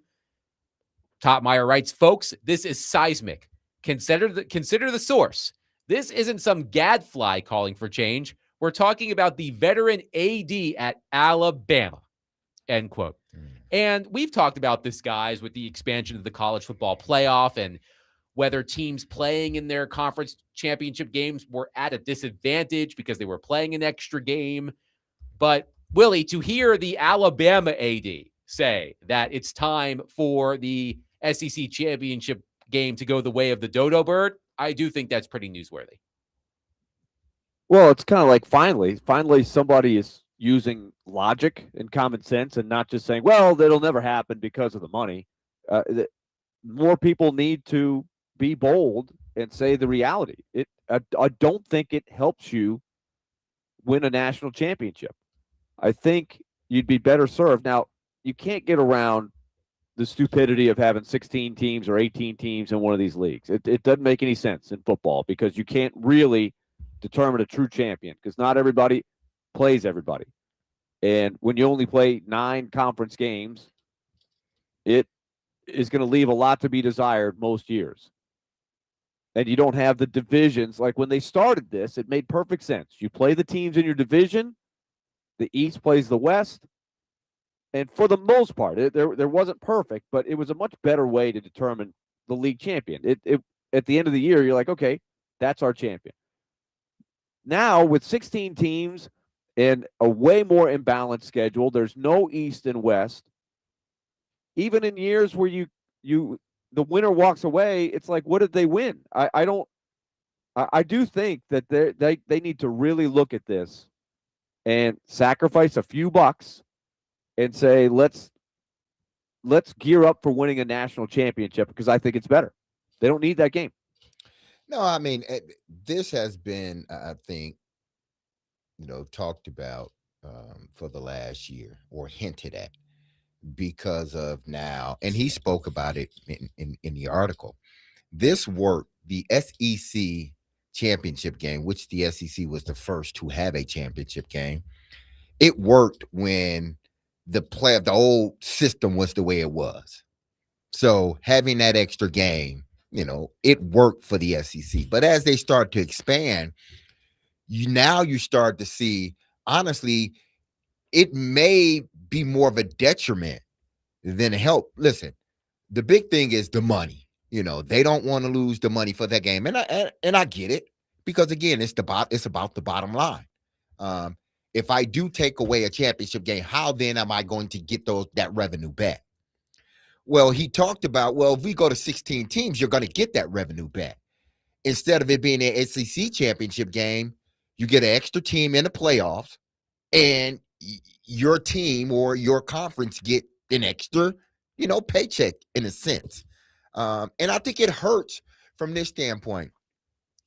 One, it's guys being able to play that extra game and then having to go into the playoffs. And what we have seen is last year's playoff didn't hurt either team. It didn't hurt Alabama and Georgia. It didn't hurt either team because after the game, neither team fell from where they originally were before they went into the game as far as rankings. So it didn't hurt them at all. That it didn't hurt Alabama that they lost. Alabama still got into the college football playoff. It didn't help Georgia that they won. Georgia remained in the same position that they were in. So, one, it should be if you win the conference, regular season conference, that's it. We're talking about the wear and tear on these young men's body. Don't play. If you want to play that extra game, play it in the college football playoffs. You got enough bowl games as it is. So if we alleviate one of those games and we add it into the playoff, we're still going to get our money. And let's also look ahead, guys, that don't we think inevitably it's going to be a 16-team field. Mm-hmm. And when you do that, everybody's got to win 4 games. So why would you ask a team to win from your league to win 4 games and a league championship? It's too much. It's going to result in a lot of really good teams that have a chance probably losing key players in that game for wear and tear. It's already happening. So what you're putting even more stress on it. So I think it's time. Top Meyer says that Byrne continues to favor a 16-team playoff. Byrne says, quote, I think we need to pick a lane. We were headed for 16, and then there seemed to be pressure for 24. So as soon as we get to 24, I guess you could say, well, we better go to 48. I mean, at some point, we have to pick a lane. Byrne's lane, according to Top Meyer, 16-team playoff, no SEC championship game, start the playoffs sooner, conclude the playoffs sooner. His preference for a 16-team playoff would include an automatic bid awarded to each of the Power 4 conferences, plus a group of 6 auto bid, and then 11 at-large bids. Didn't the Big Ten shut that down? Because they wanted to do something, and the Big Ten was the only conference that were like, nah. I lost track of what all of the conferences want to do with this, to be honest with you. Listen, ultimately, it's just going to be, the SEC and the Big Ten. They're trying to figure out a way where it could just be us, and we can run a 16 or 24 team playoff.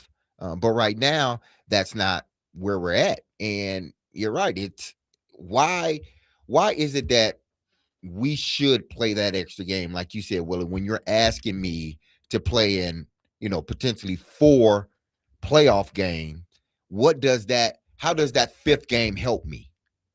It doesn't, because you told me last year by what y'all decided, it didn't help either team or hurt either team. And the only, I think you could argue, lift the team up into the playoffs that wouldn't have otherwise made it. That could happen. But I think the vast majority of years, especially if the field expands, the team who's second best in the SEC is already going to be in it. They are not going to need to win that game to be in the playoffs. It would only be for seeding, and it's just not worth it.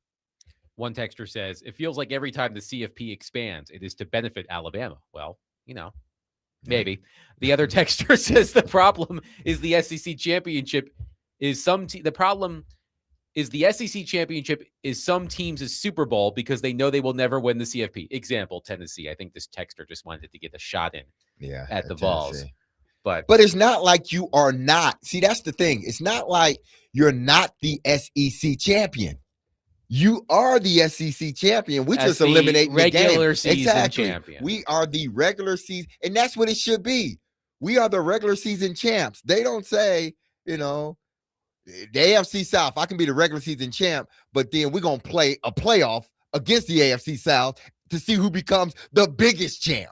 No, you just won because you won the most games. So now we're going to go into the playoffs. But I do wonder, Willie, just because, as Blake Topmeyer wrote, this is the athletic director at Alabama.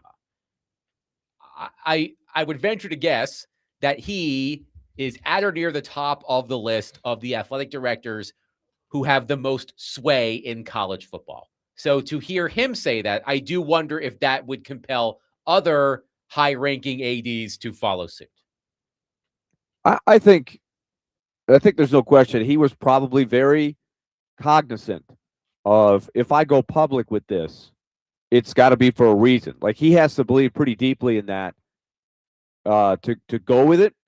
Because if it was, wishy-washy how he did it, I think it would be looked at differently. I think when you come out strong like that, and you're the athletic director at Alabama, I agree. I think you're looking to see if others share the same thought who maybe didn't have or didn't feel like they had the voice to really be effective. It wouldn't be worth it throwing out there. But now collectively, you get some other big fish saying, yeah, this is what we want, you might get some momentum that way. Willie, you're an SEC guy. Snob. Snob. I didn't say it. Snob. Adam did. Yep. But you're an SEC guy. If the shoe fits. Wear it. Would you, being an SEC guy, because this is how we gotta think about it. I understand that, he may want it to change, but I'm looking at the broader scope here.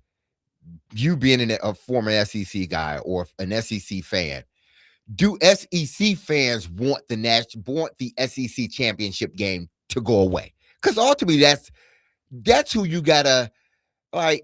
If it's loud enough with the SEC fan bases that either way, either we're gonna keep the SEC tournament or we want to get rid of it. Isn't that what you should be leaning more into instead of, well, I just think, we should get rid of it or keep it? Because I would wonder, like, call listeners, if you're an SEC person, would you want the SEC championship game to go away, or would you want it to stay? I was in school when they went to the format of having the SEC championship game. Mm-hmm.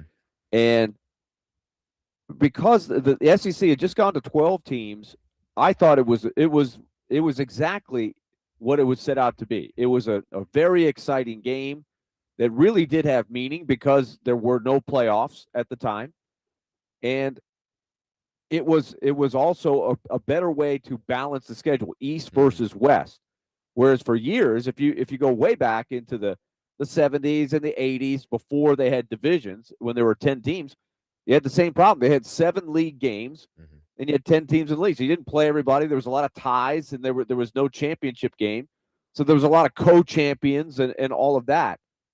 And that, I think it had more significance to go to the championship game where you could crown a champ every year, and it was much more symmetrical how the schedule went. But times have changed, right? When you're going to a 12 and very likely a 16-team playoff soon, then it just doesn't serve the purpose that it used to. And the only reason to keep doing it is money. I think the fans would be fine not having an SEC championship game. 615. I don't. Would you guys agree? I don't know. If that game went away and the playoffs started that weekend, as fans, we'd get our fix. Yeah. Right. I don't think you need the SEC championship game anymore. I mean, I get or the it. Big Ten or the ACC. You don't need those. Oh no, for sure. I mean, look, the ACC championship game in football this season was Virginia versus Duke, for God's sakes. And Miami didn't even make its own conference championship game. It's meaningless. But I think the fan base is like, we want to see, because again, SEC snobs, and there's nothing wrong with that. Nothing wrong. I'm not saying it's a bad thing, but they always consider the top teams where? In the SEC. So let us play for our own championship. Maybe that is the championship game for all of us, seeing 2 teams. Because we've said this before. Years ago when Alabama and Georgia played in the SEC, we said that was the championship game. So people are like, well, why are you taking that away from them? Because we're gonna always think that the SEC is the dominant conference. 615-737-1025. We will take your thoughts on that. But coming up next, Sportsnet NHL insider Elliotte Friedman will join the program. The Predators with a big one tonight in LA. We'll break down the playoff races and the Predators GM search with Elliotte Friedman coming up next. 615-737-1025. I had something here for you, and now I don't. So to forget about it. Willie Donning, Derek Mason, Adam Vingan, 1025 The Game.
D Mace, Vingan and Donick, 1025 The Game. Willie Donick, Derek Mason, Adam Vingan, and David Janes here with you. The Predators have a big one, a huge one, a massive one tonight on the road in Los Angeles against the Kings. And to help us talk about that and much, much more, we go to our phone line driven by Wilson County Hyundai.com and welcome in our friend Elliotte Friedman of Sportsnet, who is presented by Old National Bank. Get old. Hi, Elliotte. How are you?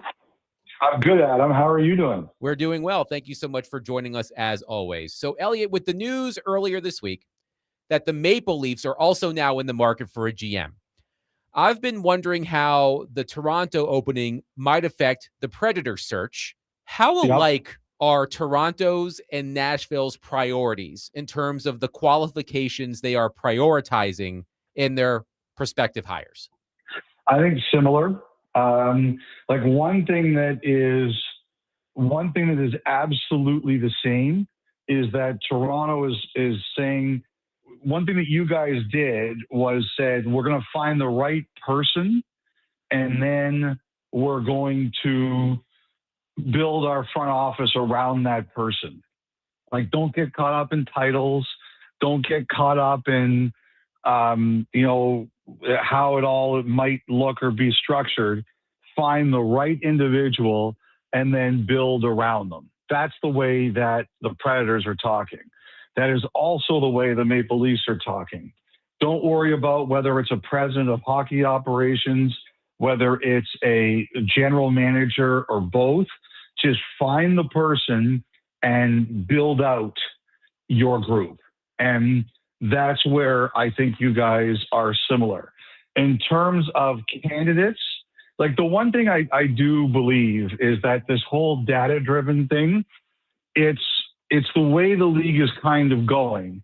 Not only in terms of, it's not necessarily you have to be, like, for lack of a better term, like a hockey nerd or something like that, but you have, like, a lot of these people who own teams, and the Haslams are no different, they run very data-driven businesses and they make decisions because they are given evidence that leads them to believe that this is why this decision could work, or there's reason to believe that this decision will work. Hockey hasn't always been like that, and we're still figuring out where the data is all going to go. But I think that a lot of the owners now, especially as the teams become billion-dollar franchises, they want the people who own those companies. That's the way they make their decisions in the real world. So, it's not that they're unwilling to do things. It doesn't only have to be about the numbers. But if they say to you, we want to do something, or explain to us why you want to spend. Like, the owner of the Maple Leafs also owns the Blue Jays. They spent $500 million on Vladimir Guerrero last year. That looks like it's going to be a good buy, a good bet. But you've got to be able to go to them and say, this is why we want to spend the $500 million. This is what we think the value is, and explain it out. And I think the sport is very much headed into that. Earlier this week, Elliotte, we were discussing the pros and cons of the Toronto and Nashville jobs. We felt that the Predators have advantages in draft capital, their prospect pool, the whole no state taxes thing. But Toronto is Toronto. And being the Maple Leafs GM has a lot of history behind it. We talked about it with John Harbaugh choosing the New York Giants. The New York Giants haven't been the New York Giants in a while, but it is still being the head coach of the New York Giants. Do people around the NHL consider one job more attractive than the other? I think that would depend on the person. First of all, I think Nashville's a great job. I do. If I was an executive in the league and somebody told me I could be the GM or the hockey operations leader of the Nashville Predators, I would be like, where to sign me up? I think the state tax thing, it matters. It's a great place to live, as you guys know. It does. It's a great place to live if you're single, and it's a great place to live if you have a family. People want to live there. There are people who move from other parts of the country. into Nashville. Heck, you got LeBron James on a golf course today saying you should move an NBA team into Nashville. Yes, I saw that. Yeah, so I mean, like the thing is, like you're always going to have the ability to attract players to go there. So I think whenever you have that, to me, it's like similar to the Florida Panthers. The Panthers weren't. I mean, you guys have had success. The Panthers did not have a lot of success, and all of a sudden they got hot, and all of a sudden everybody wanted to play there. You guys had success. When you did, people wanted to play there. Now it dropped a bit, but you know you're coming back. You've had Stamkos wanting to play there. You had Marchessault wanting to play there. You had O'Reilly wanting to play there. Like, guys want to play there, so that makes it a good job.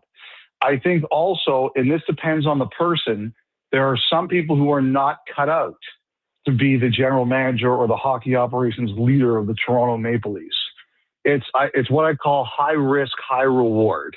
That, you know, if there's a lot of intensity, not everybody's built for that intensity. There's a lot of heat, there's a lot of pressure, but the rewards are enormous. If you are the person who finally wins in Toronto, you are going to be a god forever.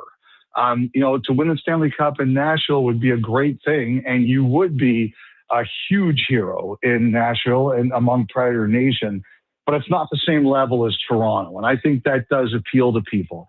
I think the other thing is, and I always hate when I say this because people take it to like this stupid way of saying, oh, one team's cheaper than the other. It's not true. But Toronto has financial reserves and revenues that Nashville doesn't have. Like, and again, I'm not saying the Predators are cheap. I want people to understand that. But there are things Toronto can do at its disposal in addition to the salary cap that very few teams can do. And they do it. Like, as a matter of fact, I think people have started to wonder if it's like too comfortable to play in Toronto because they take care of everything.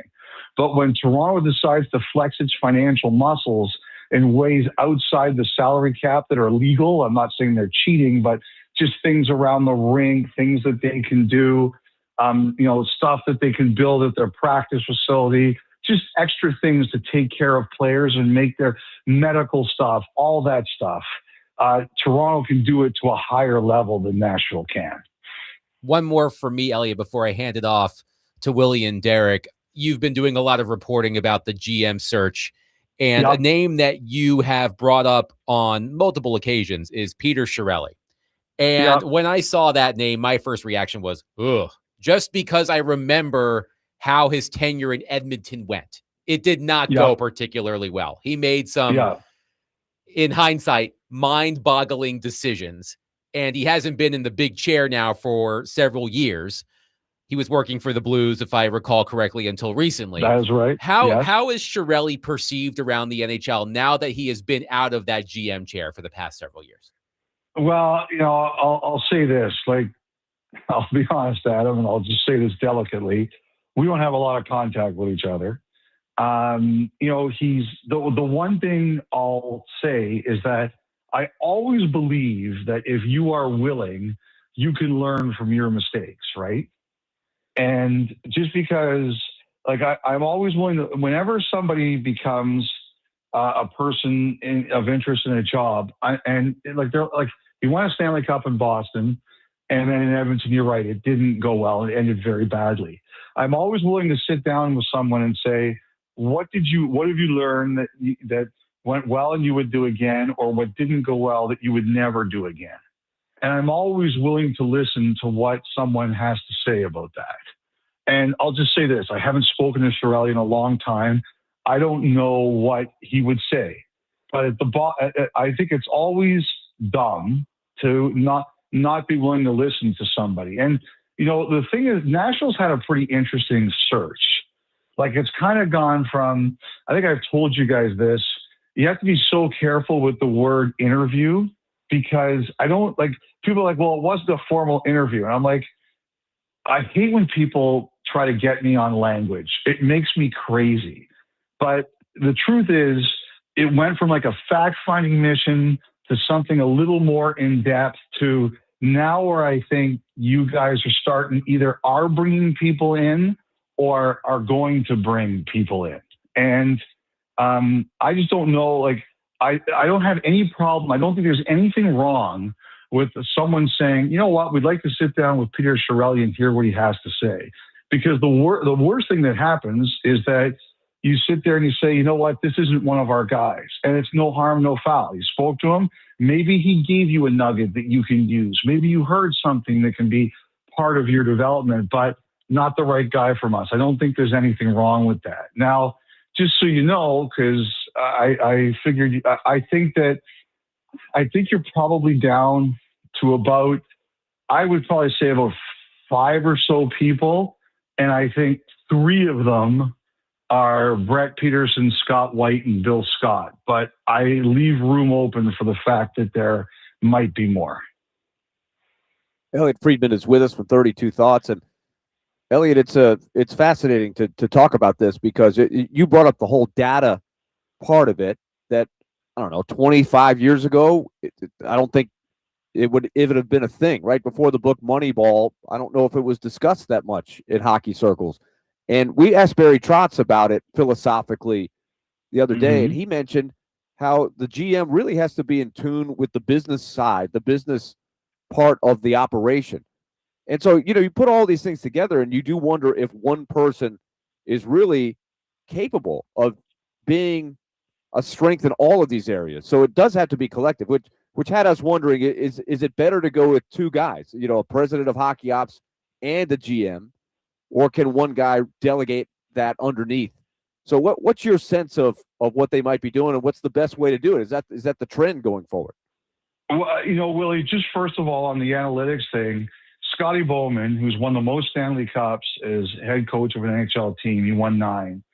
People told me that back in the 70s, when he was coaching, I can't remember if he was in St. Louis or Montreal at the time. The first team he coached to was St. Louis, and the second team he coached was Montreal, and they were a dynasty. I think I think he won 4 in a row there, and he would keep stats like things like who got the puck. I remember players who played for him in the 70s told me that he would keep a stat like he would say, okay, there was a battle between these 2 guys for the puck. Who got it? Our guy or the other guy? And he would tell guys, well, you didn't get the puck and you only got the puck X% of the time. So I think on some level, this stuff has been going on for a long time, but it's obviously much, much more developed and refined now. And teams say that what they have available to them privately is far, far ahead of what gets shared publicly. And, I will say this, like Keith Pelly, who's the CEO of MLSE, Maple Leaf Sports Entertainment, he talked about AI this week, artificial intelligence. And I definitely believe there are teams fiddling around with that. Like, how can we do that to help us? So I think we're only going to a new stratosphere. Like, I'll say this. I absolutely feel in Toronto this year that when they let go of Brendan Shanahan and they had Tree Living, that Shanahan, he managed up. And if you're unfamiliar with what I mean by that, managing down is managing people lower than you on the organizational chart. And a lot of GMs do that. You manage the coach, you manage the players, you manage the American Hockey League team, minor leagues, all that, the draft, all that stuff. But managing up is managing, who's above you on the organizational chart, a team president, and of course the owner or the ownership group. Like in Nashville, that's Sean Henry, that's Michelle Kennedy, that's Bill Haslam. And I think that is an enormous part of the job now. Like Jim Nill, the GM in Dallas, who just got an extension, he once told me that he got into hockey management because he loves hockey. And since he became the GM, the thing he probably does the least is hockey because he's managing all the other stuff that Barry Trotz talks about. So, like, the one thing is, like, Willie, I don't know if it has to be, like, I would say this. Maybe it is going to be president of hockey operations or GM. But if Bill Haslam doesn't want to do that, then what I think he has to do, and what everybody there in Nashville has to agree to, is that there has to be one person on the staff and it has to be someone with a reasonably big title, like a vice president or something like that. Their job is to manage up on a daily basis. Because I don't think, and I especially saw this in Toronto this year, I don't think the general manager can manage up and down. The job is too big. I think you need one person, and maybe that's somebody whose responsibility is a qualified person and it's got to be a senior person who sits in all the hockey meetings, takes notes, coordinates with the GM. I have to speak to the president, or I have to speak to the owner, and I'm going to say, look, this is what our plan is, and this is what we're doing. And, the one thing that people tell me is it used to be there wasn't a lot of interference from owners, depending, like some owners there always was, but some there weren't. Well, now these are billion-dollar businesses. And I think people are crazy if they don't think someone like Bill Haslam, who's paid close to $1 billion for the Nashville Predators, is going to sit there and say, I total hands off. Like, it's $1 billion business. Of course he's going to want to know everything that's going on. And I do think there has to be one person whose primary job is managing up. It's too big a job. Really interesting stuff. Elliotte, before we let you go, let's look on the ice tonight. I'm out here in LA. This is the first. It's a weird pattern because the next 3 games for the Predators here in LA, up to San Jose to play the Sharks Saturday, and then back here to play LA and Anaheim back to back. It's obviously I like that. Make or break. I really like that because your travel to California is a long way, and I like that they did it with Minnesota this year too. I think they actually played back to back over 3 nights in LA. That's the way it should be. Wouldn't that be better? I like that better than why not just knock them out here? Yeah, don't go back and forth. Like, knock them out there. I think, first of all, it's a total fluke. It worked out great. It's 2 hugely dramatic games. But secondly, why not make the travel easier? I really like it. I think it's smart. So tell me what you're seeing from Los Angeles as they go into this game. Obviously, it was a big win for them last night to jump up. But with the makeup of their team, obviously for people that maybe didn't see the Olympics, Kevin Fiala, the injury to him was a significant one for the Kings, but they've got Artemi Panarin. So take it from there since they changed their coach, especially. Well, so the thing about them is that they are really inconsistent, and they are up and they're down and they're up and they're down. And like, they are on a 7-game homestand that basically will determine their season. And the first game they played, they had a chance to move within 2 points of Vegas for 3rd place in the Pacific Division in the first game of their homestand, which was on Saturday, and they lost 6-2 to Utah. And and then they rebounded last night. They got that big win over St. Louis in overtime. And that's them. They're on, they're off, they're on, they're off. They're very inconsistent. So they got a really gutsy win last night, but you have no idea which team is going to show up tonight. Now, as you mentioned, they made a coaching change. They have tried to become a little more aggressive.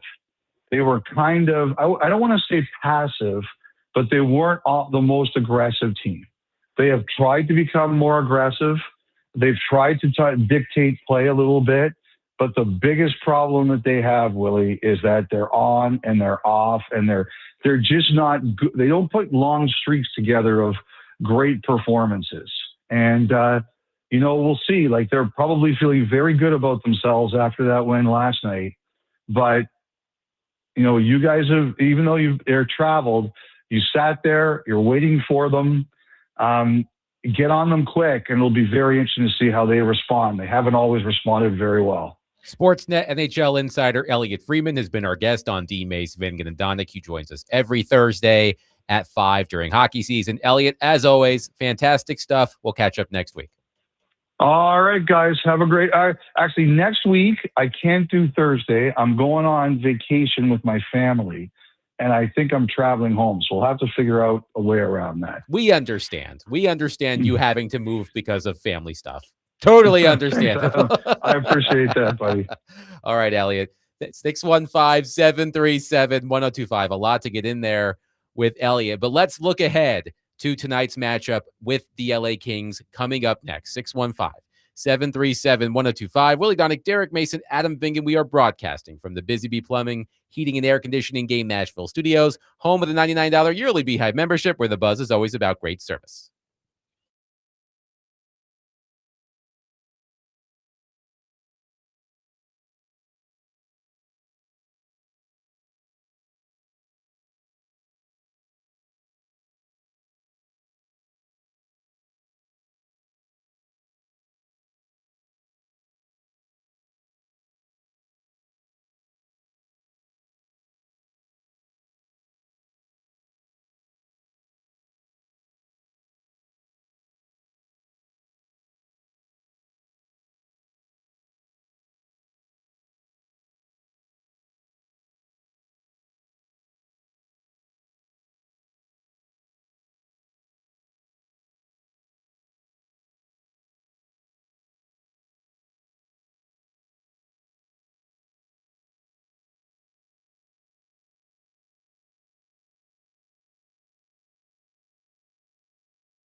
D-Mace, Vingan, and Donick, 102.5 The Game. Willie Donick, Derek Mason, Adam Vingan here with you.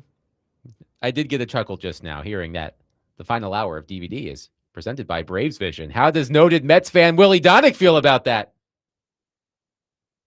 I'm sorry, Adam. How does noted Mets fan feel about what? As we were coming back from break, I learned that the final hour of DVD is presented by Braves Vision.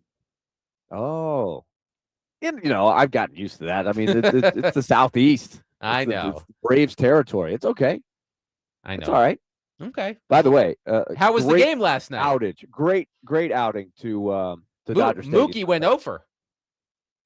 Yeah, he did. As did Ohtani. That was sad. He made some really nice plays in the field. Yeah, they had give the Guardians credit. They pitched a heck of a game.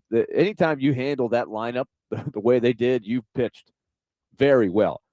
But boy, they put on a great show there. It's got great nostalgia when you walk to Dodger Stadium. It's unlike any other place. It's a place you really need to go if you're a baseball fan.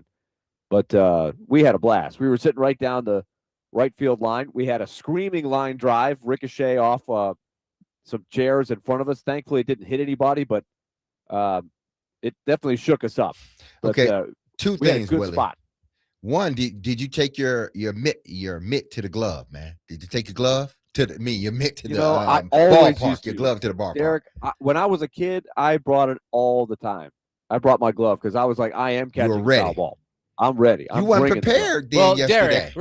Derek, remember earlier this week or last week, I can't remember, when you said there needs to be an age limit for adults to go to Disney World without children. There is an age limit to how old you can be to bring a glove to a baseball game. Is it? Absolutely. I do feel like the grown-ups that bring well, no, it's not official, but the grown-ups that bring the glove now. You could have got me on that one, April Fools. they tend to be kind of the nerdy guys that are coming to BP and trying to collect. Like there's who's the infamous guy that, he's got it down to a science where the balls are going to get hit. He goes to BP, he like sells passage to come with him to a game, and he'll get you a ball because he's so good. It just takes all these balls from everybody. He just keeps them. He just hoards them instead of just letting the natural process happen. Like, to me, the fun part about catching a foul ball, or the idea or the chance of catching a foul ball, is the randomness of it. Zach right? You got to be in the right spot. About. Yeah, that guy. I mean, he's just thumbs down on his whole act. But because it should be a spontaneous thing. Like, wow, like the moment last night. I mean, the ball was first of all, everybody skipped a beat, because you're like, oh my gosh, my life just flashed in front of my eyes, but nobody got hit. And then all of a sudden the guy finds the ball right in front of him. Hey, I got a ball. Like, he's got a lifetime story to tell now. That's the beauty of it. So as a kid, I think it's fun to have that thought of the next ball could be something that comes right into my glove. Now I feel like the adult has to make the bare hand catch. That's my thought. You got to catch it barehanded for an adult. I feel you on that one. There needs to be a sign outside of every ballpark, similar to when you go to an amusement park. You must be this tall to ride. You must be this short to bring in a glove. Adults who go to baseball games with gloves. No. Willie, did you see Steven Spielberg? That was the second thing. Did Yes. you I was talk to looking. Steve? Okay. I was looking. All right, I all right. looked. Thank His We friends walked call all him around the Steve. park. Yeah. Did you run into Steve? I didn't see him. I didn't see Steve. Or Stevie? Did you run into Stevie, man? No, Steve or Stevie. We didn't really see anybody famous either. I was, you never know when you're going to see somebody big time at a Dodger game, but we were not. Y'all saw yourselves. Y'all big time. Oh yeah, we definitely met our president. I mean, there's Nashville big time, and then there's LA big time. Willie Donick, I think you're close. He's to LA Nashville big time. I think you're close to LA big time. In his dreams. I mean that. I mean that as a compliment. I was definitely incognito last night. I was not recognized. Okay, good. Let's talk about what you're going to be doing tonight, Willie Donick, and that is calling the Predators game against the LA Kings at Crypto.com Arena, which still sounds so weird. It's always going to be Staples Center. I know. It's one of those arenas where doesn't sound right. They'll change the name, but no, I'm going to keep calling it by the old name. It will never be Crypto.com Arena. It will always be Staples Center. I want to go back to the Forum. Shoot. Well, the Kia Forum. There are events there. Anyway, 9:30 p.m. Central puck drop tonight, 8:30 pregame right here on 102.5 The Game. It was a bad night for the Predators on the scoreboard last night. The Kings won 2-1 in overtime against St. Louis, the dreaded 3-point game, because the Blues are still in the race, but they get a point. The Kings win and Kings get 2. The Sharks also won in regulation last night, 4-3 against the Anaheim Ducks. So not a good night. It came from behind to do it. That was a huge win for the Sharks. Yes. So the Predators are now out of the playoff spot. They are 1 point back of the Kings. They are tied in points with the Sharks, but the Sharks have played one fewer game, so the Sharks are ahead of the Predators in the standings just because of the points percentage, but 1 point back of the Kings in the standings. As I said to start the show, a big one, a huge one, a massive one, whatever adjective you want to use. Willie, give us the vibe, give us the preview of this game from your perspective. Well, what they've tried to do is, it does seem, just because they played so many games, it seems like a long time since they last had a game day. Sunday seems like a long time ago because they're so used to playing every other night or back-to-back, 3 out of 4, 4 out of 8, all of that stuff. So I think they have had a chance to recharge just a little bit, and I'm hoping that will be a good thing. And when I say recharge, it's not just physically, but also mentally. Just hit the reset. It's an 8-game season, and despite the frustration of the last couple of games not coming up with a point, Matt Wood has hit the post in 2 of the 3 games that would have tied the game in the final minute. So they're that close to getting some points during this 3-game losing streak, but they lost. The fact is they're 0-3 in their last 3, and that would be easy to have sit with you.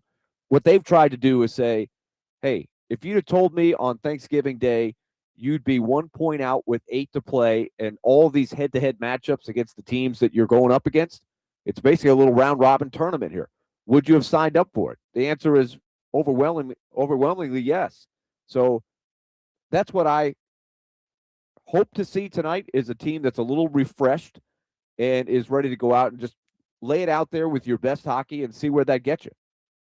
As I preview this game, I'm looking at a couple of players in particular. Number one is Roman Josi. And Roman Josi did not have a Roman Josi-esque month of March. He had 9 points in 17 games after coming back from the Olympics, but the underlying numbers have not been good for Roman Josi, or they weren't good in the month of March. The Predators were outscored by 7 goals at 5-on-5 with Josi on the ice. They lost the shot quality battle decisively with Roman Josi on the ice in the month of March. We all know that Roman Josi is the engine that drives the Predators. I think he needs to step it up a notch down the stretch here. You mentioned Matt Wood. You're right. He has hit a couple of posts, but he's also hit a bit of a wall, which you could expect with a rookie. I mean, he hit a much bigger wall in the middle of the season, but after he made the switch to center, he was scoring a lot of goals. He has 1 goal in his past 7 games. He only has 4 shots on goal in those 7 games. The posts don't count as a shot on goal. So those are, the usual suspects: Stamkos, Forsberg, O'Reilly, so on and so forth. But 2 players I'm looking at in particular, Willie, first and foremost, Roman Josi, and Matthew Wood, not too far behind him. I think Roman Josi might benefit from these 3 days off as much as any player. There's no doubt he has not had his A game since the All-Star break. And, some people would love to have his production, even with it not being his best. But there's a lot expected of Roman Josi. And when he is playing at the Norris Trophy level, we've said it for years, he elevates everybody around him. And so there's no doubt they need 8 good games from him if they're going to have a chance to win this little tournament where there's, 5 teams, 6 teams for one spot? 5 teams are, I looked this up earlier, 5 teams are within 4 points of the final spot. Yeah, and they can't all go. I mean, only 1 spot available. So you're going to have to win some games here. Yosi's huge. Matt Wood, I think they're going to be patient with him. They understand that they're asking probably too much of him in this situation. He's going to get great experience. I don't think they want to just turn around and say, hey, kid, you got to take us there. I think they want to try to leave him in as much of a complimentary role role as they can. And so that's why I would point at two other guys. When you talk about Yossi, you mentioned Wood. I would mention Eric Halla and Ryan O'Reilly. O'Reilly's another guy that has carried them for so long, but he has shown some signs of fatigue. They've had to play him so much. I'm hoping that the 3 days, I think, will do him well also, because his production has slipped some. And then the other guy is Eric Halla. Eric Halla is a guy that, when he's playing well, the whole team looks better. They've got more balance up and down the lineup. So Halla, I think, is a guy that is capable of picking up the slack for Matt Wood. But Halla has not played well. As you pointed out, you asked Barry Trotz about it the other day, Adam. They need a little bit more from Eric Halla. Those guys down the middle, I think, are going to be really important in these games.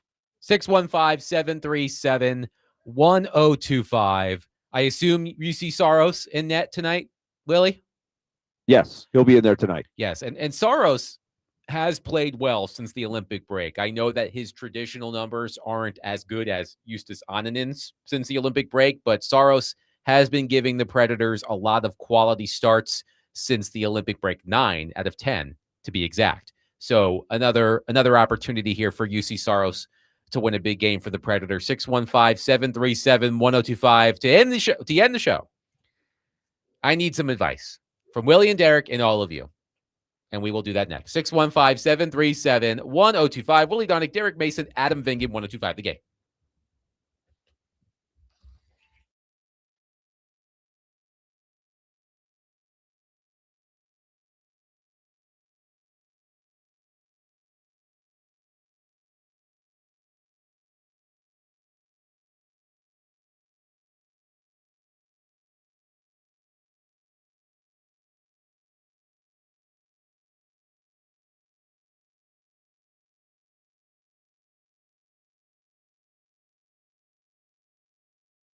Hey, this is Derek Mason. If you've injured yourself in a motorcycle accident, go to lawtigers.com for your free case evaluation. Even if your accident was months ago, you have nothing to lose by calling Law Tigers. Insurance companies want to pay out as little as possible, or frankly, nothing at all. But Law Tigers fight Law Tigers fight to make sure you get the compensation you deserve and doesn't get paid until your case has been settled. Look, they know how much your bike is worth to you, so they will help you get it all repaired or better yet replaced. So call 1-800-LAW-TIGERS or visit lawtigers.com. Law Tigers is powered by Friedman and Houston, and you can find them in Nashville, located at 2126 21st Street South.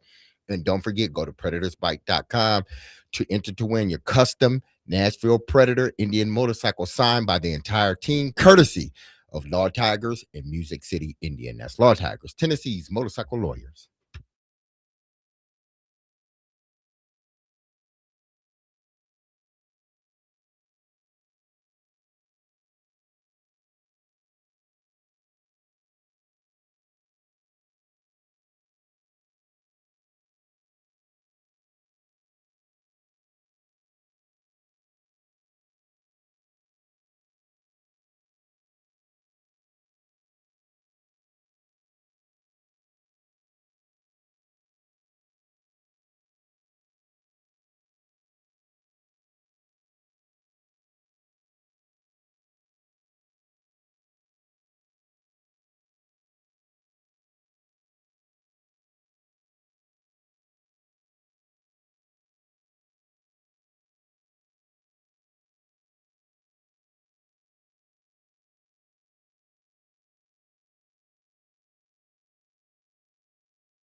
D-Mace, Vingan and Donick, 102.5 The Game. Willie Donick, Derek Mason, Adam Vingan here with you.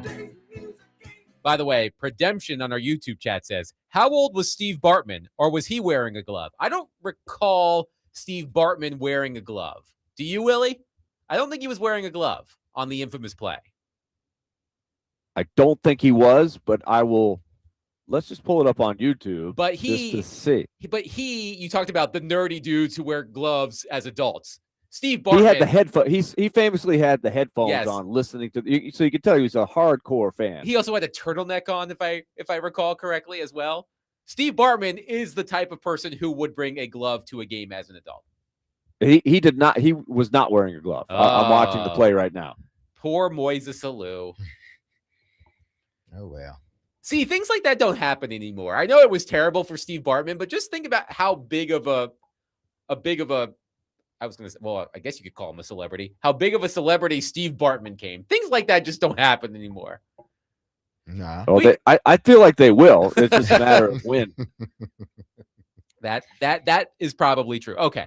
So the reason why we played some Bob Seger coming back from the famous scene in Risky Business when Tom Cruise, his parents leave him home alone, and he has the time of his life. This morning, I dropped off my wife and my two beautiful children at the airport so they could go visit Bridget's parents. Guess who's a bachelor for the next 5 days? Dun, dun, dun, dun, dun, dun. Do, do, do, do, do, do, do, do. You're bachelor adjacent. You're not. I think the rubber burn from me just speeding out of the airport is still flowing around BNA right now. All it was like, I mean, why that smell of burnt rubber? Why is smoke coming from Dad's tires? I dropped them off and I hightailed it out of there. Why are there tire marks on the floor? Love you. See ya.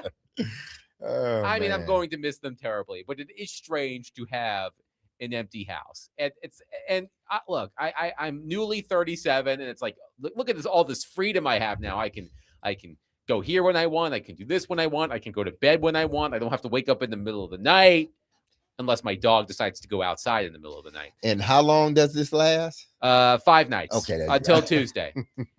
But I know that this is what's going to happen. I'm going to leave the station. I got to run to the grocery store. I still have to do adult things.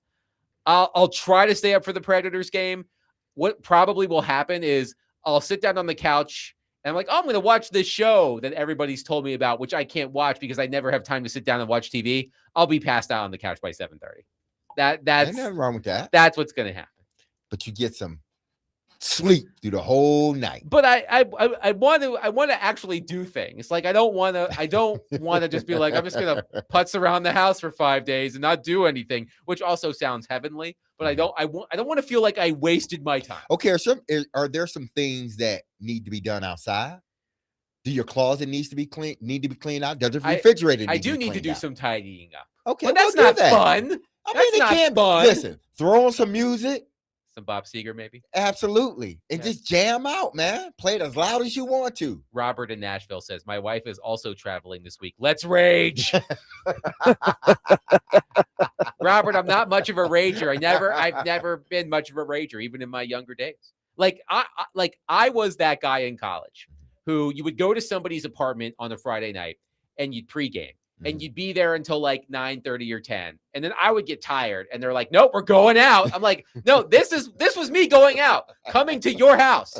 This was me going out. I'm going to bed. You guys can go to the bar or the club or whatever. I'm going to bed. Listen, you saved yourself a lot of headaches by doing that. I'm sure. I'm sure. But just find something to do around the house, man. I mean, before you know it, the family's going to be back. I'm kind of looking forward to just like on the weekend going to a park and sitting on a bench and reading a book. Like I am so lame. Let's go to Adam in Portland. That is. That's really lame. Is that lamer than being an adult who brings a glove to a baseball game? No. Definitely not. No. Okay. Let's go to Adam in Portland on our phone line. Adam, thank you for calling. Go ahead. Well, I was always told, like you look forward as a kid to being able to become an adult. You could just go buy your own cake and eat it. But then when you become an adult, if you eat that cake, you're going to end up in the hospital. So that's why we have rules, man. Like the natural order of life. But I don't think you should be so boring that you're going to be sitting at a park reading, man. Go get drunk, do something safely, but go do the stuff she wouldn't let you do. You know there's stuff she won't let you do. He is My wife doing wouldn't let stuff me do certain she's not stuff. letting him do. Just go get drunk, watch hockey, and get drunk. Thank you, Adam. Adam, he is doing. He can't just go to the park and read. He can't just do that. Right. I Okay? never like people will say to me, like, Willie, you just had a long flight over to LA. I'm sure you watched a movie or a couple of shows or something like that, caught up on things you've missed. Like, I don't like people like, hey, have you seen this show? I'm like, what time do I have? Like, I go home and I'm getting the kids ready for bed and helping my wife until 8 o'clock when both kids are down, and then I'm asleep by 8:03. Like, I don't have time to do anything. So I'm okay with being boring, I suppose. Willie, what suggestions do you have? You know, I thought of shows and movies like that you would just not otherwise even think about putting on in front of the rest of the family because maybe maybe it's more Word of a choices. rated R kind of thing, or it's I would take advantage of that time, and say, okay, I got the house to myself. I can watch these shows that I just would not have time for, one, but also even if I did, if my family's around, they're not, this isn't going to fly. I'm going to get vetoed if I put this in. So I would go with that. Watch some scary movies if you need to, man. I hate scary movies. Oh, well, we can't watch I them. hate scary What are we going to do with this guy, Derek? We're trying to give him some good advice. Exactly. We're trying to give you some good advice. I man. don't have to be cool anymore. I've been married for almost You still no, five, don't you 6 ever, years. don't you ever in your life think that, Adam. Don't ever think you don't have to be cool. Because when you lose that, it's gone forever. Okay. And you may be thinking cool as something else. Mm-hmm. I'm not, man. You always got to keep that coolness in you for the kids, for the wife, man. You gotta show you, hey, I'm still cool. I still got it. I mean, my wife doesn't like when I have wrestling on in front of Arlo because he kind of looks at it and goes like, "Why are they fighting? And who's this? That's and a who's rite of that? passage. And why right are they there. fighting?" That's I'm a rite of passage. And you so badly want to tell him. Exactly. It's a rite of passage, though. That's right. Exactly. You watched it when you were little. I watched it when I was little. It's a rite of passage. I'm sure Willie watched it when he was younger. One texter says the Gonzalez error at short did in the Cubs, not Bartman. I mean, we're not relitigating the NL Right. CS from 2003 or whatever Exactly. it was. What he said is true. It's true, but nobody ever wants to hear that part of the story. I get it. Do you ride bikes? I do like to bike ride. I don't We're have going to I don't have a bike though. Oh, What? Willie, you got a bike? I don't Yes. live far from Willie. I'll just Exactly. break it. Borrow Willie's Should I bike. break It's into a little, should it's I a little break dusty. should I break into Put it in the Willie's basement house? for a while. Should I break into Willie's house?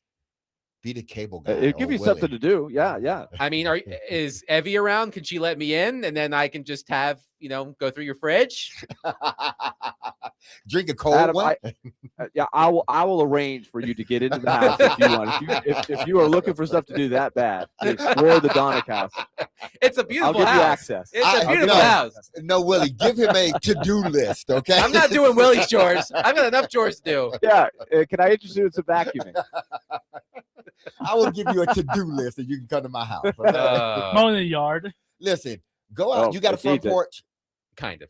Kind of. Is it sittable? Yes, we have a bench on the Okay. porch. Well, go on your front porch, grab your book, and just sit out there, man. It's gonna Yeah. be nice tonight. Yeah. Enjoy it. Get your little cocktail. Sit it right there. Just enjoy yourself, man. Yeah, a little home drinking. That's not exactly. a problem. Enjoy yourself, man. Ain't nothing. Listen, Just take the we edge are. off. What I've learned now, and I'm 52, going on 53 next year. I bought my house for a reason, Mm-hmm. to enjoy it. Okay. Yeah. So every moment I have that I can enjoy my house, I do it.